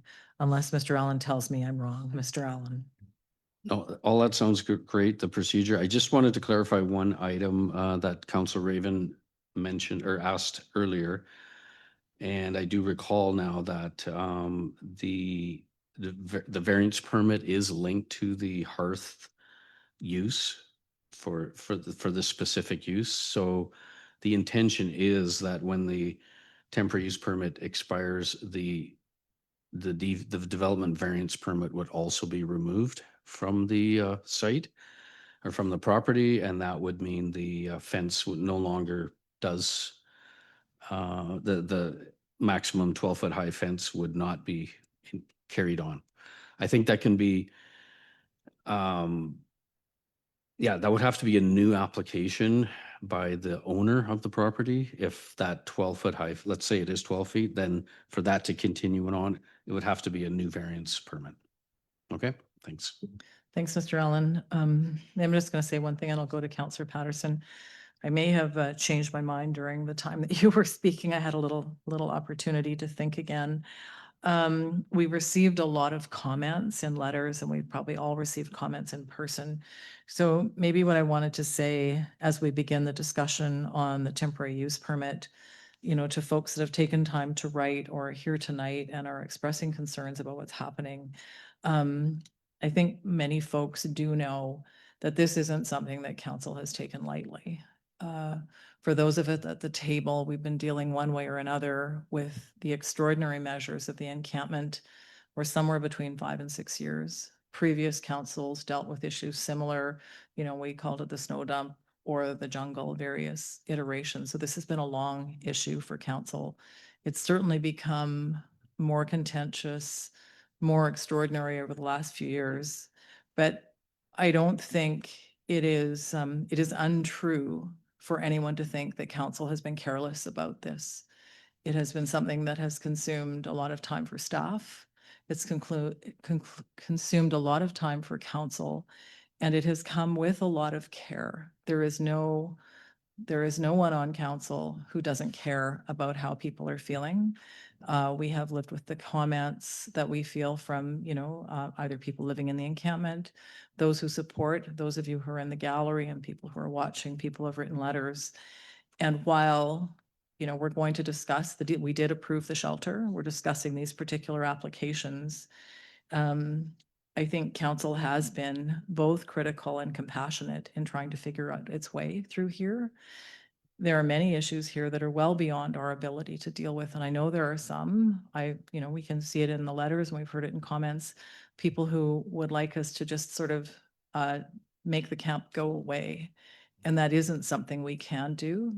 This is, as frustrating as it may be sometimes to us at the table and to people who witness, this is a legislative body and we will operate within the confines that we must. And so we are trying to find a way to deal with the issue that has resulted in the encampment in our community. And that's people who live with addictions, with mental health issues, with hard housing issues or no housing issues. We've tried to find ways to support through enforcement, through extra policing, through advocating with the province for better ways. You know, this is the wicked problem. There is not an easy solution here. And it is our job, as painful as it is sometimes, to try to come up with a solution that we think is the best of what's in front of us. And so I just, you know, there's comments in here saying that we don't care about the community. That's not true. This has taken a lot of emotional time from council as well. So it's something that people do care deeply about and our staff care deeply about it. So while the time may come, we're going to make decisions here in the next few minutes that people may not support, that's okay. We're going to find our way and do the best we can, and we'll live with the decisions we make. And sadly, the comments that are in here about what might happen, many of them are true, that this is going to be a tough situation for people. It's a tough situation now. It's hard on staff. It's hard on the outreach workers. It's hard on the businesses around here. It's hard on the neighborhood. It's hard on many of you who are in the gallery. That is true. And it's going to continue for a while because we don't have a solution that makes it all go away. We don't have a way to take care of the addiction issues for the people who are living here because they have no other place to be. That is true. And so the stress that people are feeling is going to be there. Like, I'm not going to pretend that's not true. And the challenges that people in the neighborhoods feel will be there. So many of the things that I read, and this was I think I probably wasn't the only one on council. This was hard to read the comments of people that we respect and see how damaging it is for them and know that it is damaging all around. So that is also true. So I just want people to realize this isn't something that we're treating in a glib way, and that we have also asked for help from the province. And while this might not be the way any of us would have colored the answer, this is the help that was offered. And we weren't given a menu card. It wasn't 20 offers of solutions. Like, here are the things you can pick for. The Heart and Hearth program was offered to us. And in my view, at least, I can't speak for council, it's better than maintaining an encampment permanently, because we don't have another solution until the shelter supportive housing is built. So mostly I just wanted to accept that the statements and predictions offered by people, many of them are true. It's going to continue to be difficult, but I just want you to know that it's not without caring or our own heart or thinking and investing in how to make it better. We have worked on that. So with that, let's tackle recommendation 1, which is the TUP. And I saw Councillor Patterson's hand. Thank you, Mayor Atchell. I just actually have a couple questions based on the design, if I can. I think I'll get outvoted anyway, but to Councillor Ray's question around the gazebo, I'm confused because it's still showing on the site plan as being abutting the fence on the south side, not along. We'll just go to Mr. Allen. Yeah. go ahead. Yes, that's correct. It's currently shown on the current application. Okay. As being by the fence, but that's one of the purposes of the temporary use permit conditions, is that the gazebo is relocated closer to the exterior side fence facing Queen Street. And then, as I mentioned, with the subsequent site plan that we received, that staff received, the gazebo has been moved and tucked in behind the addition. Thanks, Mr. Allen. Councillor Patterson. If I may, Your Worship, there was a question around operator and it clearly states it's BV harm reduction. So is that correct? Yeah, that's not known at this point, and it's not part of the applications. Okay, I just noticed their name is on the site plan. So just one last comment, if I may, before I likely get outvoted. I was not pleased with how it was managed the last time around. And again, I don't think that's the fault of that particular operator. I do know that their name is listed on this application, so whether that was an error or not, I apologize if I just outed them, or outed the province in their application. But I would just say that it's not that I don't feel that they did a great job with the work that they were asked to do. BC Housing has an exceptionally large mandate, and we are a small community, and they're located far away. And I'm just extremely concerned in their ability to be able to manage such a large scale project. Yeah, I don't really know what more to say because it sounds like I will get outvoted, but I do sort of disagree respectfully, Your Worship, with what you had said around, there's nothing we can do. We know complex care works. The Housing First model does not. And I don't see any commitment that's made in this proposal that shows us firsthand how complex care supports are going to be provided outside of this just being a site similar to the temporary winter shelter, but it just has more physical infrastructure surrounding it. So that's all I have to say. Thank you. Thanks, Councillor Patterson. Okay, Councillor Leonard. Just building on that, I'm just thinking as we're talking, the fact that the gazebo is moving to the other side to reduce noise is sort of a tell that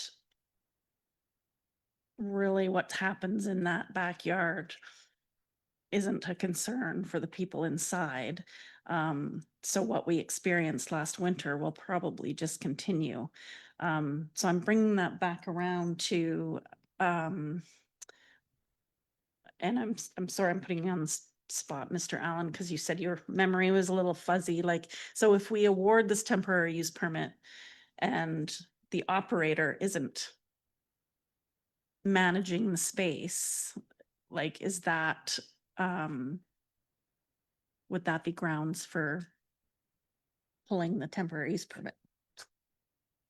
Mr. Allen. Thank you, Mayor Atchell. Yeah, I think the staff have listed a number of conditions in the temporary use permit, including compliance with town bylaws and regulations, which includes the noise bylaw, for example. So I think, like I said earlier, it will take a combination of non-compliance by the, let's just say, the operations of the shelter, regardless of who the operator is, and any bylaw infractions. If it's an ongoing bylaw infraction, non-compliance, then that would be grounds for bringing that back to council to recommend removing the permit or canceling the permit. Thank you. Okay. Okay. Councillor Raven. So on the temporary use permit, I'm appreciative that it's a 3-year term or an earlier date, aligning with the commencement of the operation with the Alfred Avenue. I don't think that there's any want on anyone's side to prolong the shelter longer than it needs to be done. We saw the design for Alfred Avenue. It has shelter space and supportive housing, separate entrances, separate everythings, which is lovely. So there was a common theme in the letters that were brought forward. One of which was public safety and crime. And we have the data to support from the temporary winter shelter that by having that shelter in place, it reduced crime. We have the data from our RCMP detachment that said that there was less break-ins. So I do feel that having a permanent shelter logically should continue that trend. The other common thread was open drug use. That was one of the biggest concerns that we heard, was there was a lack of a fence. You could see straight into the yard and you could see what was going on. That's mitigated by the fence. Now, what happens behind that fence is on the operator in BC Housing. I guarantee that drug use happens in our community, and it's not just in the encampment. It's in houses. It's behind people's fences. So this isn't different, in my opinion. So I believe that having this 12-foot fence is great. It mitigates one of the biggest concerns.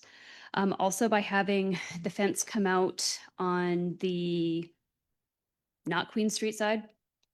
Third, thank you. So it comes out there so that the main entrance is on the Queen Street side, where I know that was another concern from people, is where they saw drug use in that kind of doorway area.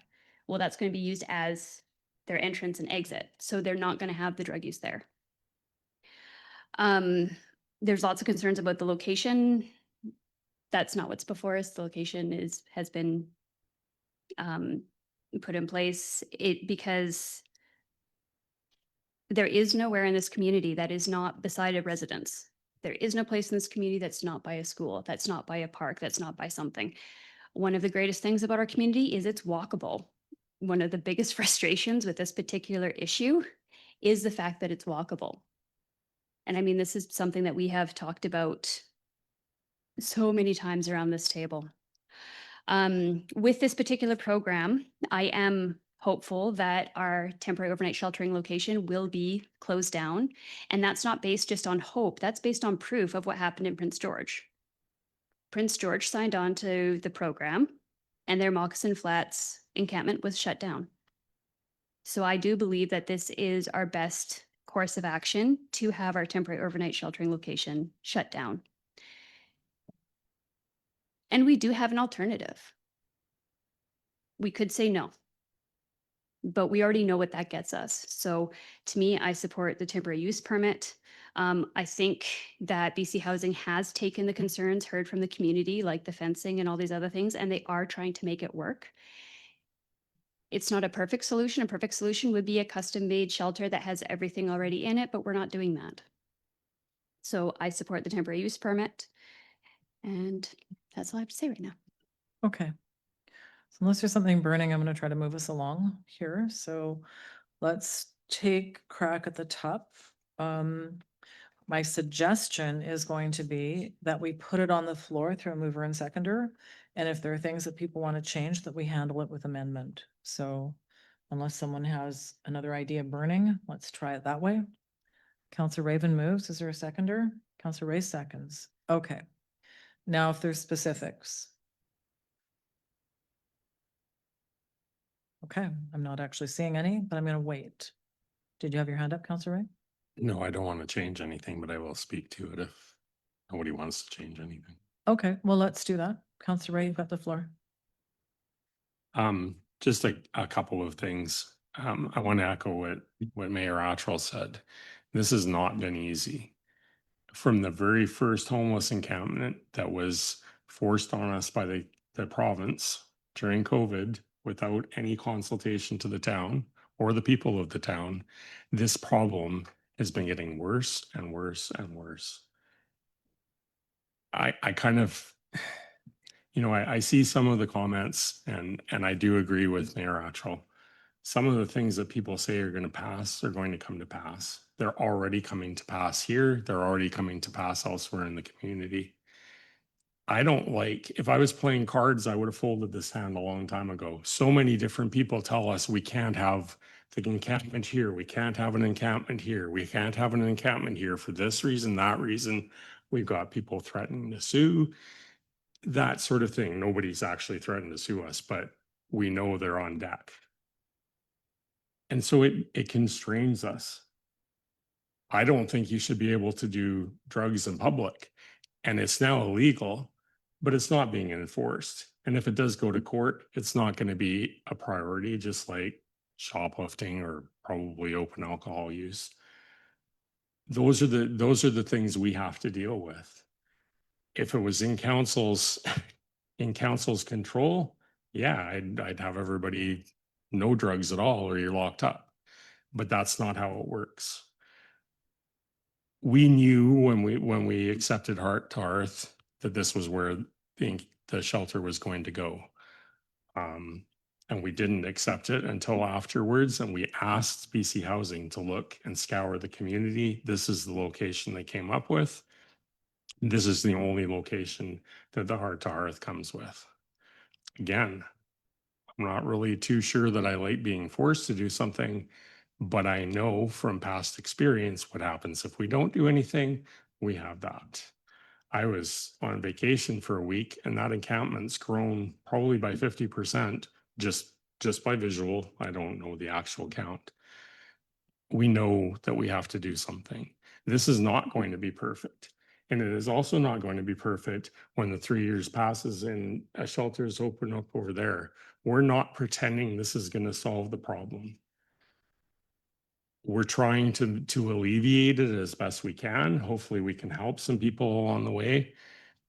And unfortunately, with every problem that we have, whether it be affordable housing, whether it be jobs, this is not a gated community. People come from elsewhere. If we open up 100 jobs, 100 people will come and fill them and we'll be in the same situation. If we open up some affordable housing, it will get full and we'll be in the same situation. So we can't prevent people from coming here. The best we can do is to hope to alleviate a horrible situation. The offsite works is something that we've struggled with. Every single project that the provincial government does in our town, they don't want to pay for offsite works. We've gone to every UBCM. We want you to pay for offsite works. We need you to pay for offsite works. We've been somewhat successful, but in this case, we're not. The only thing I can notice is a temporary use permit. The next person that wants to do something with that property and it's still the same owner is going to have to do them unless there's a really good reason for them not to. The temporary use permit, I like that it expires if Alfred is open before 3 years. And I do note, I know it can be renewed for 3 years. It could also be renewed for 6 months. It could be, but it can only be renewed for another 3 years. And it can only be done by council, the next council. And the next council, if they don't feel it should be, they'll vote it down. Yeah, I mean, this is not what I dreamed of when I signed up for council. And there's still potholes on the street. There's still sidewalks that need to be fixed. There's still underground stuff that needs to be fixed. That work is the same. It goes on. We fix something, something else breaks. It goes on. But, this has been by far the hardest part of being on council is trying to alleviate this. I feel for the businesses. I feel for the residences. I've got stuff going on behind my house this summer all of a sudden again. Didn't have to deal with it for a few years, but it's happening again. So, you know, it's not a decision that's undertaken lightly. It's a decision that's undertaken because it's been what we've been offered. A lot of communities aren't lucky enough to have this offered to them, and they're stuck with homeless encampments. The last thing I want to say is that a lot of the changes, like not needing landscaping, is because council asked for the property to be fenced so that the property is only being used by the residents of that property, and that the outside of the property does not become like it was before, the town hangout for doing drugs. I'd be lying to you if I thought nobody was going to do drugs in front of the building, but I think it's going to alleviate a lot of it. So just, you know, knowing that we press staff and BC Housing for these changes. I wish we could just say it had to be a 12-foot high fence, but I definitely think the bigger the fence, the better. And that's something council pushed for. So you know, I always say I'm trying to represent everybody. You can't, that doesn't mean you say yes to everybody. It means you try and make the decisions and try and alleviate everything that you can think of, but it's still not going to be a great situation. But I think it's going to be better than the homeless encampment. And I think that you know, I'm hopeful that this council can get the ball rolling to make sure that that encampment's closed when the shelter opens. Thanks, Councillor Ray. Okay, I'm gonna test the waters here if I don't see other hands with specific points continued or contained within the TUP. Yep, Councillor Patterson. Thank you, Your Worship. Sorry, I know everyone has families at home, but just a quick question around the temporary use permit. Would it be totally out of the norm to include some sort of clause recognizing that drugs are illegal and people, we do have a system in order to uphold the law, and it is not our job to do so. And yet we witnessed that with the temporary winter shelter and did nothing at nobody's fault of their own. But is there any way in which, given unique circumstances for an application like this, there's some sort of clause that puts the onus on that proponent in order to ensure that, I know this sounds crazy, they're not breaking the law? I mean, it's because we witnessed that before. And it sounds crazy saying it aloud, but we lived with it. Like, this is where I'm struggling. We are not above the law. And if BC Housing has shown us that they're unable to do that, I'm struggling. So I'm looking for some help here. Like, what can we do to ensure this doesn't happen again, outside of just saying, well, we trust BC Housing to do it, because it didn't work last time. All we're talking about is infrastructure, higher fences. We're talking about perhaps cameras. They still had some of that infrastructure before. So to Councillor Ray's point, and sorry, I'm not trying to pick on you, I think now we are going to be even more difficult, because then people will just be on the other side of the fence doing the same thing. So is there other things or examples we can look from for communities where we had a great working relationship with that proponent through our temporary use permit to say, you know, illegal activity cannot occur on this site? I'm gonna go to Mr. Dewar first. Yeah, I'll just make a couple comments, and I'm not sure if this will fully answer the question, but I think it certainly will feed into it. So if you have follow-up questions, please let me know. First one, I will say that council has advocated for enforcement of drug use in the community to the RCMP. And so that's one, certainly there has been that advocacy work done already. The second one is, from my understanding from BC Housing, as well as other experts across the province, is basically, in order to close down the temporary overnight sheltering area, or to satisfy the needs that we have enough adequate shelter space in the community, that is no longer required to operate. It's a mandate, or basically it's an obligation that there has to be suitable shelter beds for the populations. And from what we've heard from BC Housing as well as other communities, is if those beds aren't low barrier in this Heart to Hearth program, and from everything we've been told from BC Housing, the intention behind it is to create low barrier shelter beds. And so if they're not, then we wouldn't have the opportunity to shut down the temporary overnight sheltering area, or have that as the goal once we have adequate shelter beds in the community, if we do. Thanks, Mr. Dewar. Mr. Allen, was there anything you wanted to add? Okay. I saw you, Councillor Ray. No, that was going to be my point. I mean, I would prefer it wasn't low barrier, but that we knew when we signed on to Heart and Hearth that it was low barrier. Again, it's a card we're dealt with. Thanks, Councillor Ray. Yeah, and I think I appreciate the question, Councillor Patterson, trying to insert something in the TUP, but the overall decision to approve the shelter we have made, I'm not sure we have the legal authority to insert something in the TUP. And I think, you know, we still will be a part of the community, and a legal activity is illegal. There are other processes. Whether we have great success or not, there are processes to pursue that. Okay. I'm going to call the question on the TUP unless someone has amendments. I'm just giving you that one glance around. The whole thing is on the floor. I'm going to call the vote. All in favor and opposed. The motion is carried with Councillor Patterson opposed. Okay. Thanks for the discussion. I know this is hard. Part 2 is the DVP. So this is section 2. If there, actually, let's just try it. If someone wants to move the whole thing, Councillor Raven moves. Is there a seconder for DVP? Councillor Buikema. Okay, questions or comments or amendments to this one? Councillor Leonard. I'm just reiterating my opposition. I think that BC Housing should be paying for offsite works, and I will be opposing. Thanks, Councillor Leonard. Anyone else? Councillor Buikema. I feel the same way about offsite works.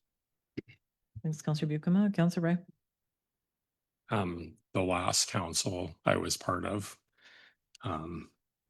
voted to deny Northern Health something, and Northern Health pulled the plug on the project until we changed our mind.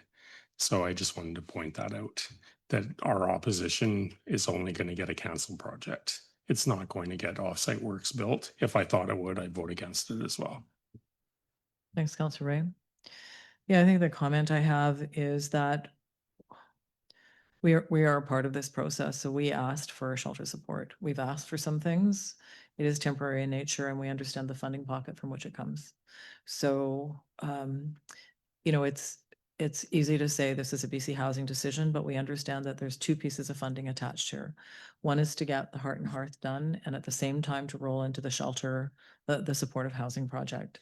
So there's 2 big projects underway here. And if I'm going to push for more, you know, a better outcome with some extra services or extra amenities, it's going to be in this project here, that we want things to look a little nicer, that we want the extras built in, because that's going to be permanent.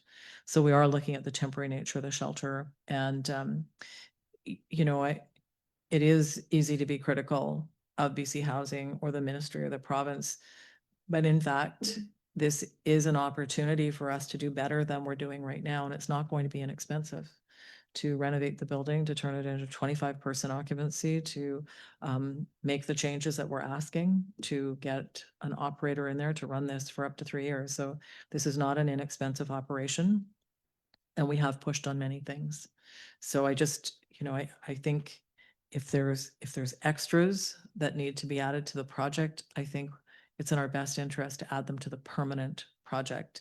And then other councillors have already talked about if something isn't up to speed or up to snuff as this goes.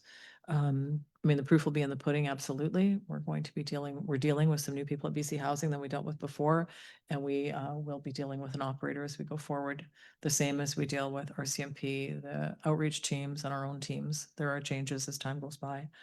But I think this particular waiver in this case is one that I'm definitely going to support in order to make sure that we have better ammunition to get the full project fully fleshed out.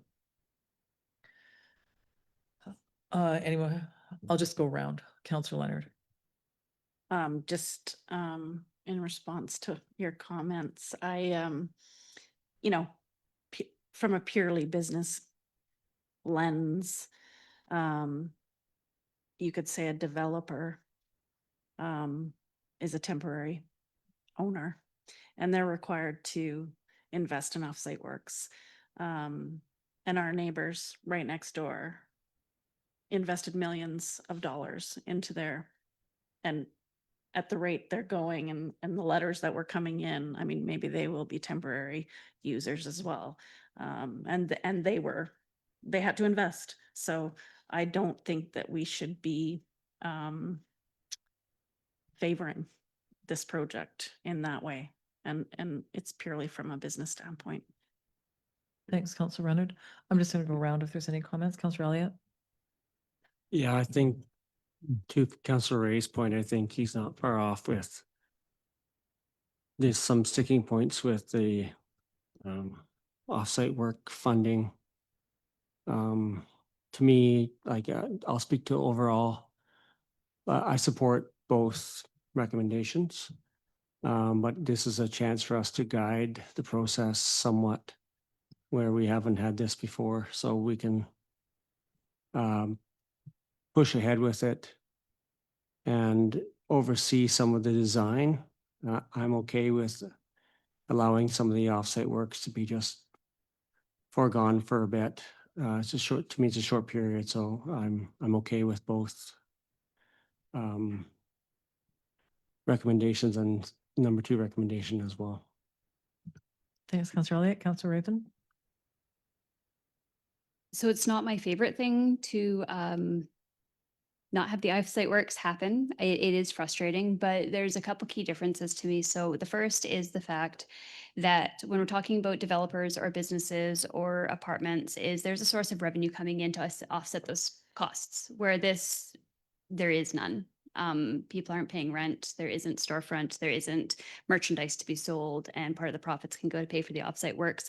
The other piece is that since it is for a temporary use, is in 3 years, who knows what's going to happen to that building and what the development will be next. Maybe the next round of renovations will be for a developer, and then we can get the sidewalk done at that point. Thanks, Councillor Raven. Councillor Bucama, if you have anything. Councillor Patterson. Thank you, Mayor Etchell, and apologies to Mr. Allen. I actually wasn't sure when I should ask this question if it was appropriate, as if it was deemed offsite works or not, but the power pole that actually goes along the back alley towards Queen Street, that's almost right in the center of that access to the sort of back of the building, would that be determined offsite works? And is that something that the proponent is aware that they're likely going to have to move? Just because when I look at the I guess what I would see is sort of offsite design, the staff parking, that would be an impossible access that way as it stands with the pole in its current location. Mr. Allen. The utilities, that's BC Hydro power poles. There is a required clearance to the poles with the parking stalls. So if a pole must be relocated, then that would be part of the offsite works. We're not anticipating any poles needing removing or relocating in this case, but I think, yeah, I'm not sure what the exact number of parking spaces are required, but I believe there was adequate room and adequate maneuvering for the parking spaces with the current pole locations. Okay. Thanks, Mr. Allen. Councillor Ray. Yeah, I just wanted to note that I totally forgot about they're doing everything they're supposed to do back there for offsite works and then some. And it's the same proponent, and we were actually successful in getting that done. So, you know, the offsite works are, I wish there was some better way. I mean, there's DCCs, but BC Housing wouldn't pay those either. That might be something to look at to make it more fair to developers. But I think the other thing is at the end of the day, that's still BC provincial taxpayers' money. It's not like the province is making money off of this. And yeah, I would prefer to see them done, but experience has taught me that it will just torpedo the whole thing if we get sticky about it. Okay. It's on the floor. With that slow glance. Okay, I'm gonna call the vote. It is recommendation 2, all parts. All in favor? Opposed? Okay, I think I've got the count, so the motion, I believe, is carried with Counselor Leonard, Counselor Bucama, Counselor Patterson opposed. Okay. Thanks, folks. Not easy discussion.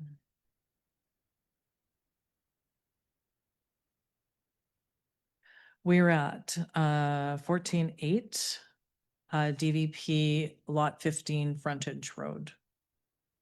So, yeah, just gonna. So for the folks that were particularly interested in the temporary shelter, we are through that part now.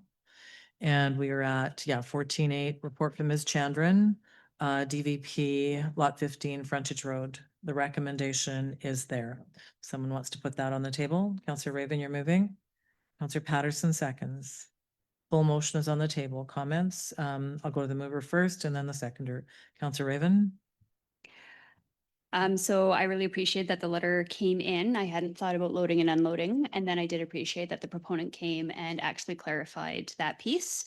I support the motion. Obviously, I think it's great to actually see that piece of land utilized. I think there is not much that could go there. So I think it's just a fantastic creative use of space. Thanks, Counselor Raven. Counselor Patterson?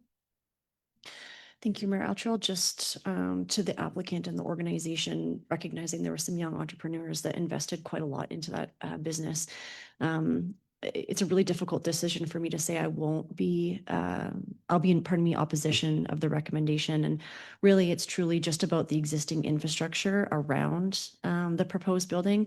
So the frontage road itself, this is one of the most congested areas within our community, recognizing many areas in our community are congested. It's really unfortunate.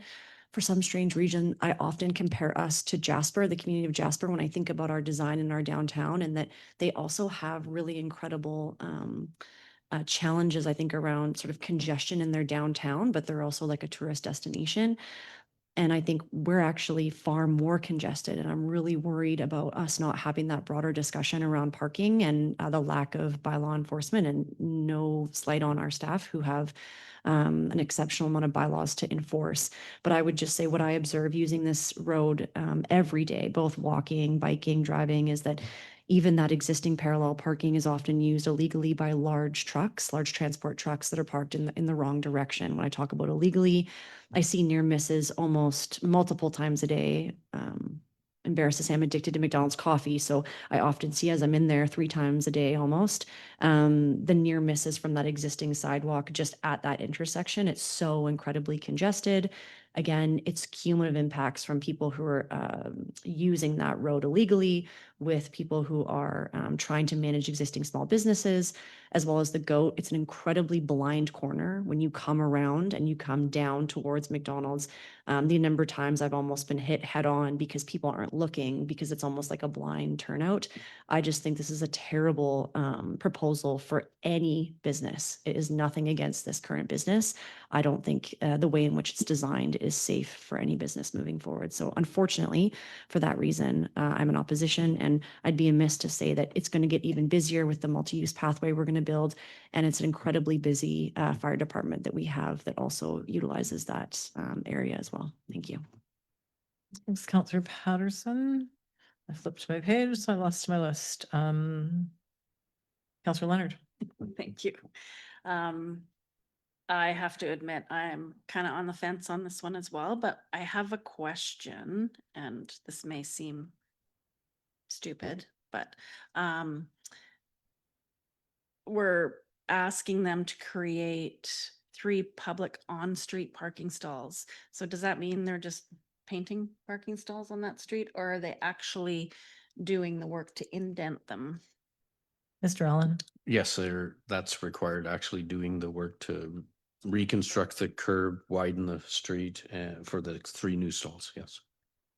And I mean, I have to admit that that lot is so tiny. I have a really hard time visualizing how this is actually gonna work. And I agree with the letter from the owners of Boston Pizza saying basically they're gonna start using our lot, our parking lot to frequent the store. So, you know, but that, I guess any business could say that anywhere in town, for parking. So, I mean, that's not a do or die, but, I'll leave it there. See what everybody else has to say. thanks, Counselor Leonard. Counselor Elliott. Thank you. I just had a question about that, the opponent business. And they were talking about the delivery truck that would have to use that parking lot. And then the opponent in the letter said that they had refused twice.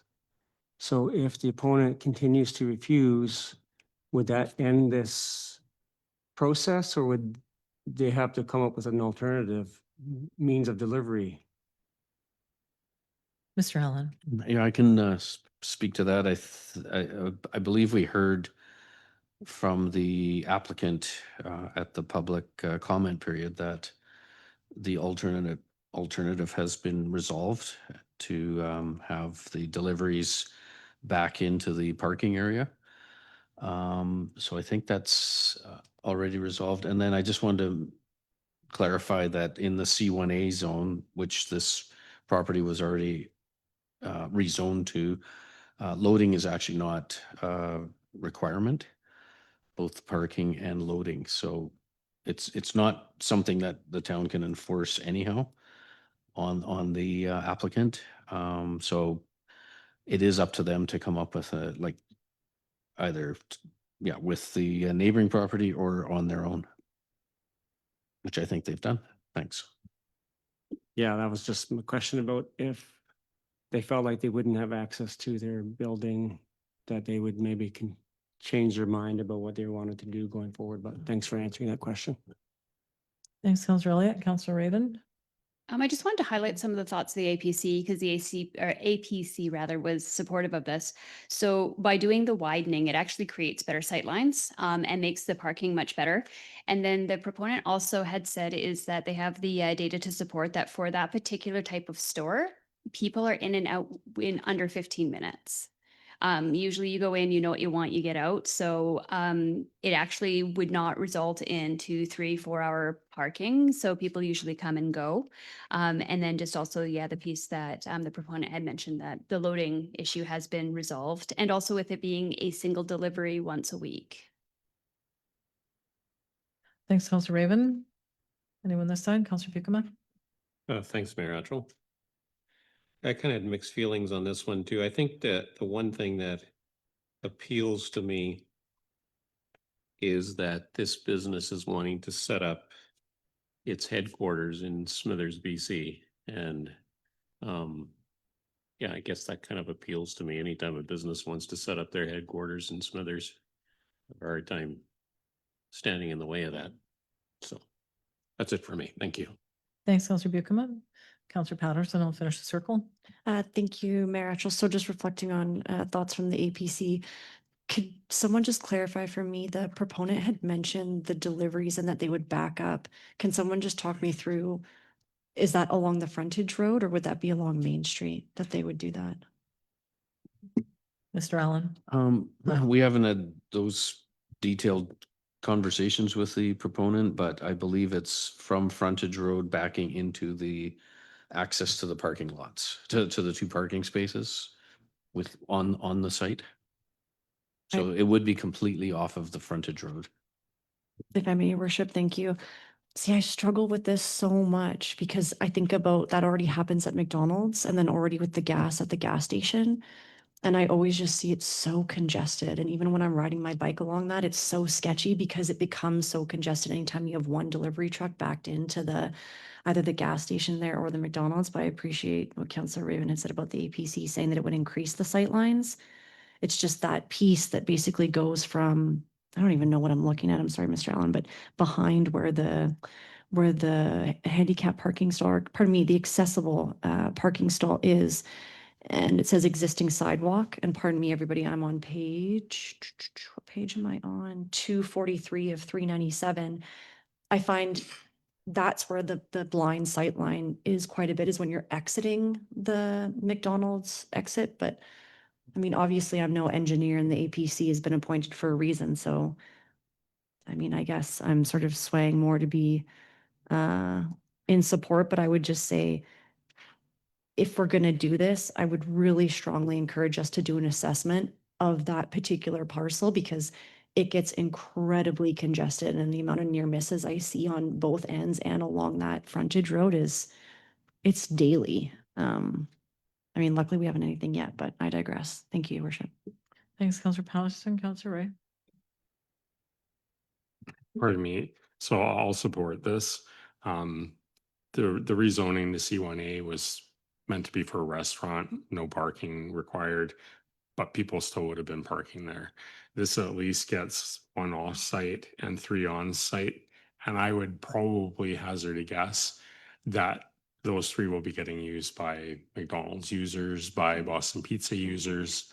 I kind of get Boston Pizza, except we rezoned this several years ago. It's not like we're rezoning this to put this here. A building could have gone at any time. And I kind of agree with Ms.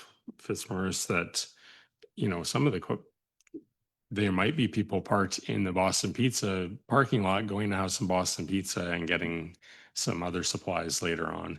And I think the other thing with the deliveries is, it's not like my business where I get pallets and pallets of heavy stuff. From anecdotal stories, a cannabis store might get 5 or 6 light boxes full of packaged product. It's not heavy product. So it's not going to be something that's happening a lot. A truck driver actually might find it easier to just quickly park and run the parcels in. I don't know how big of a truck it's coming in or anything, but it's not, I mean, it's a business that we know isn't really heavily intensive in heavy inventory. And the other thing is that this recess parking, we've allowed others to do it. And I think that in fairness, we should allow this proponent to do it as well. Thanks, Councillor Ray. Okay, I'm going to support it. Actually, my biggest concern, and I can't do anything about it, is just moving the retail off Main Street. I would prefer retail was on Main Street and offices were somewhere else. It fits. I was here when it was rezoned. I was one of the people who supported the rezoning, so I have that memory. All in all, I think it's, yeah, that's my biggest lament, is I wish that the retail operation was downtown. Okay, with that, if there's nothing else, I'm going to call a vote. The full recommendation is on the floor. All in favor? Any opposed? And that's carried. Okay, how you doing, folks? We are at 14.9, report from Mr. Shibley, Utility Master Plans Update Contract Award with a recommendation to award to McElhaney. Councillor Leonard moves. Thanks, Chief. Councillor Raven seconds. Any discussion? All right, I'll just call the question. All in favor? Any opposed? And that's carried. Agenda. 14.10 from Ms. Chartrand, recommendation to approve installation of a memorial bench dedicated to Terry Delaney on the Ambleside Trail. Councillor Buchanan. I'll move the staff Moves, is recommendation. there a seconder? Councillor Patterson, discussion? Councillor Elliott? I'll just make it quick. I did when, before Terry passed, I worked with him for years, and then I would encounter him on the trails there many times walking. So I'm glad the family has decided to do this. I really appreciate that and support it. Thanks, Councillor Elliott. I just had one question. It was the map. I couldn't actually figure out where it was going, or is it any one of those options, Mr. Allen? Oh, sorry. I believe the applicant has selected site number 4. which is close to the. Okay, thanks. It's close to the Turner Way Bridge, the pedestrian bridge. Okay, thanks. If it was in there, I missed it somehow. Appreciate that. Any other questions? Sorry, were you gonna add something? Was just going to clarify that I think that's finally to be determined, but I think their preference is that site and staff is working with them to finalize it. Thank you. All in favor? Any opposed? That's carried. Okay, that is the 14s. 15-1, report from Ms. McKinley, just the notice of vacant positions as we request. Counselor Patterson? Thank you, Your Worship. This report just made me think of Miss Westberg, and she's likely not listening to this, but I just wanted to give her congratulations to her and her new family for their wonderful new addition, Daisy. Thank you. Thanks, Counselor Patterson. Okay, Counselor Raven. Sorry, I just wanted to highlight the amount of vacancies that we had for some time that are being filled, and that's really, really good. Like the communications officer and economic development manager, it's nice to see things come off the list. Thanks, Counselor Raven. And 15-2 from Ms. LeBlanc on, just for our information, the new library strategic operations planning. Counselor Ray. I appreciate that this is being done. I'm just hoping that it's not setting expectations that might not be met. I've been very vocal, and it doesn't seem, aside from Ms. LeBlanc's excellent dig of the $1 million grant, I haven't heard a lot around fundraising. And it is my concern that if we're paying off 1.5 million or even $500,000, that's going to severely impact the ability of us to provide extra services at the library. Thanks, Counselor Ray. Mr. Dewar. Yeah, I'll just say that while we've been working with the library in partnership, that's something that's certainly being conveyed, that there's going to be, tough budget discussions, and especially with the new council coming in. And there's no guarantee that council is going to commit funding to expand operations. And so that's where we are proposing and moving forward with hiring a consultant to look at different options in terms of that service delivery, which will all be brought back to council. So there's a bit more of a strategic approach to supporting council in their decision-making in terms of future funding, but certainly there has been no commitments in terms of operational increases. Did I see your hand, Ms. LeBlanc? Go ahead. Yeah, I'll just echo what Mr. Dewar said. It's really about setting expectations for council, for the community, and for the library as well. Thank you. Okay. That is that one. And then 15-3 was the information on the spruce up, the Smithers storefront. Counselor Raven. I appreciated all the applications and the fact that we had enough to be able to just hand it out without having to make any hard decisions. But I also just wanted to highlight the accessibility upgrade for one of the applications. I know I hear about it quite a bit, is where people want the town to implement accessibility upgrades in businesses. And of course, that is not our wheelhouse. So just highlighting that this particular grant can be used for accessibility upgrades. I just really want to encourage businesses to take advantage of that. Thanks, Counselor Raven. Counselor Buchanan. I spoke with one of the recipients earlier today, who was very appreciative of the $5,000 he was able to use to improve the facade of his building. Yeah. Thanks, Counselor Buchanan. Okay. We're on to bylaws. Excuse me, Counselor Procedure Bylaw 2012 for adoption. Counselor Patterson moves, Counselor Raven seconds. Any discussion? All in favor? Any opposed? And that's carried. Correspondence 17-1 from City of Prince George, Mayor Yu, just regarding the rural homeowners grant. Looking for support. Counselor Patterson. Just a comment, Your Worship. I think that in the request, it talked about we would have to wait to support it until it's on the floor. So that's my plan. Counselor Ray, were you going to say the same thing? So I'll just let you know as well, then this has been taken up as well by NCLJ. So I think there are other communities that are raising the same issue. So there will likely be, I can't think of the right word, but joined resolutions at UBCM. Okay, so we'll just pass that one by. And 17-2. Mr. Dewar, you want to tell us something about this? The airport, it got here late, I guess. Yeah, so there's a lapse in communications. I'm not sure how that happened, but we have communicated with the city of Castlegar as well as all the other partners that are proposed in this. And certainly everyone is in favor of it. And we've said that we'll be taking this to council at this meeting. But staff fully anticipate that council will be on board for advocating as a community of small airport or regional airport owners for sustainable funding for regional airports. Thank you. Is there like a follow-up action? Like we missed sort of from council's perspective, we missed the opportunity. I mean, we can send a letter, but you're already in communication. Yeah, so, and certainly commend our airport manager, Mr. Muscat, as well, for building those relationships and supporting this. But basically, if council supports this, then we'll bring it back to the city of Castlegar and other partners and look at that advocacy at UBCM. Thank you. Councillor Ray. So it may be a symptom of how late I read this at night.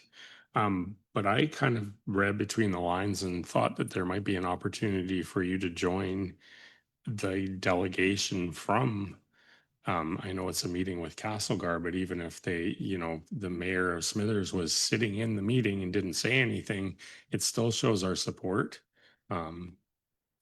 Just an idea, if they're amenable to you joining the meeting, that might be something to look at. Thanks, Councillor Ray. Maybe we could just communicate that back. Yes, and that certainly is the intention, is to have representatives from the partner communities join the meeting with UBCM. Is it best to have a motion describing that so that you're feeling good about the communication you sent?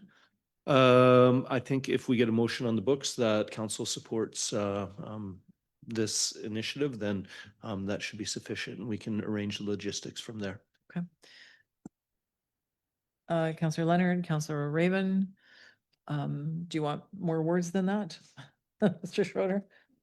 So that council support this initiative and willing to join the city of Castlegar with their advocacy at UBCM? Is that the motion? Okay, does that work? Okay, any discussion to that motion? Thanks for the suggestion, Councillor Ray and Mr. Dewar, for your work. All in favor? Any opposed? That's carried. Anything from the 18s that you want to pull? And one. Sorry, I noted one and I'm just going to try to figure out why. Oh, just to acknowledge 18.3, nice letter with compliments to the staff for getting all the work done, as we know they always do, but it's nice to get a letter saying it was done. So thank you. Money shall be, the checks in the mail, I guess, right? Okay, anything else? Anyone? Okay, in that case, what am I doing?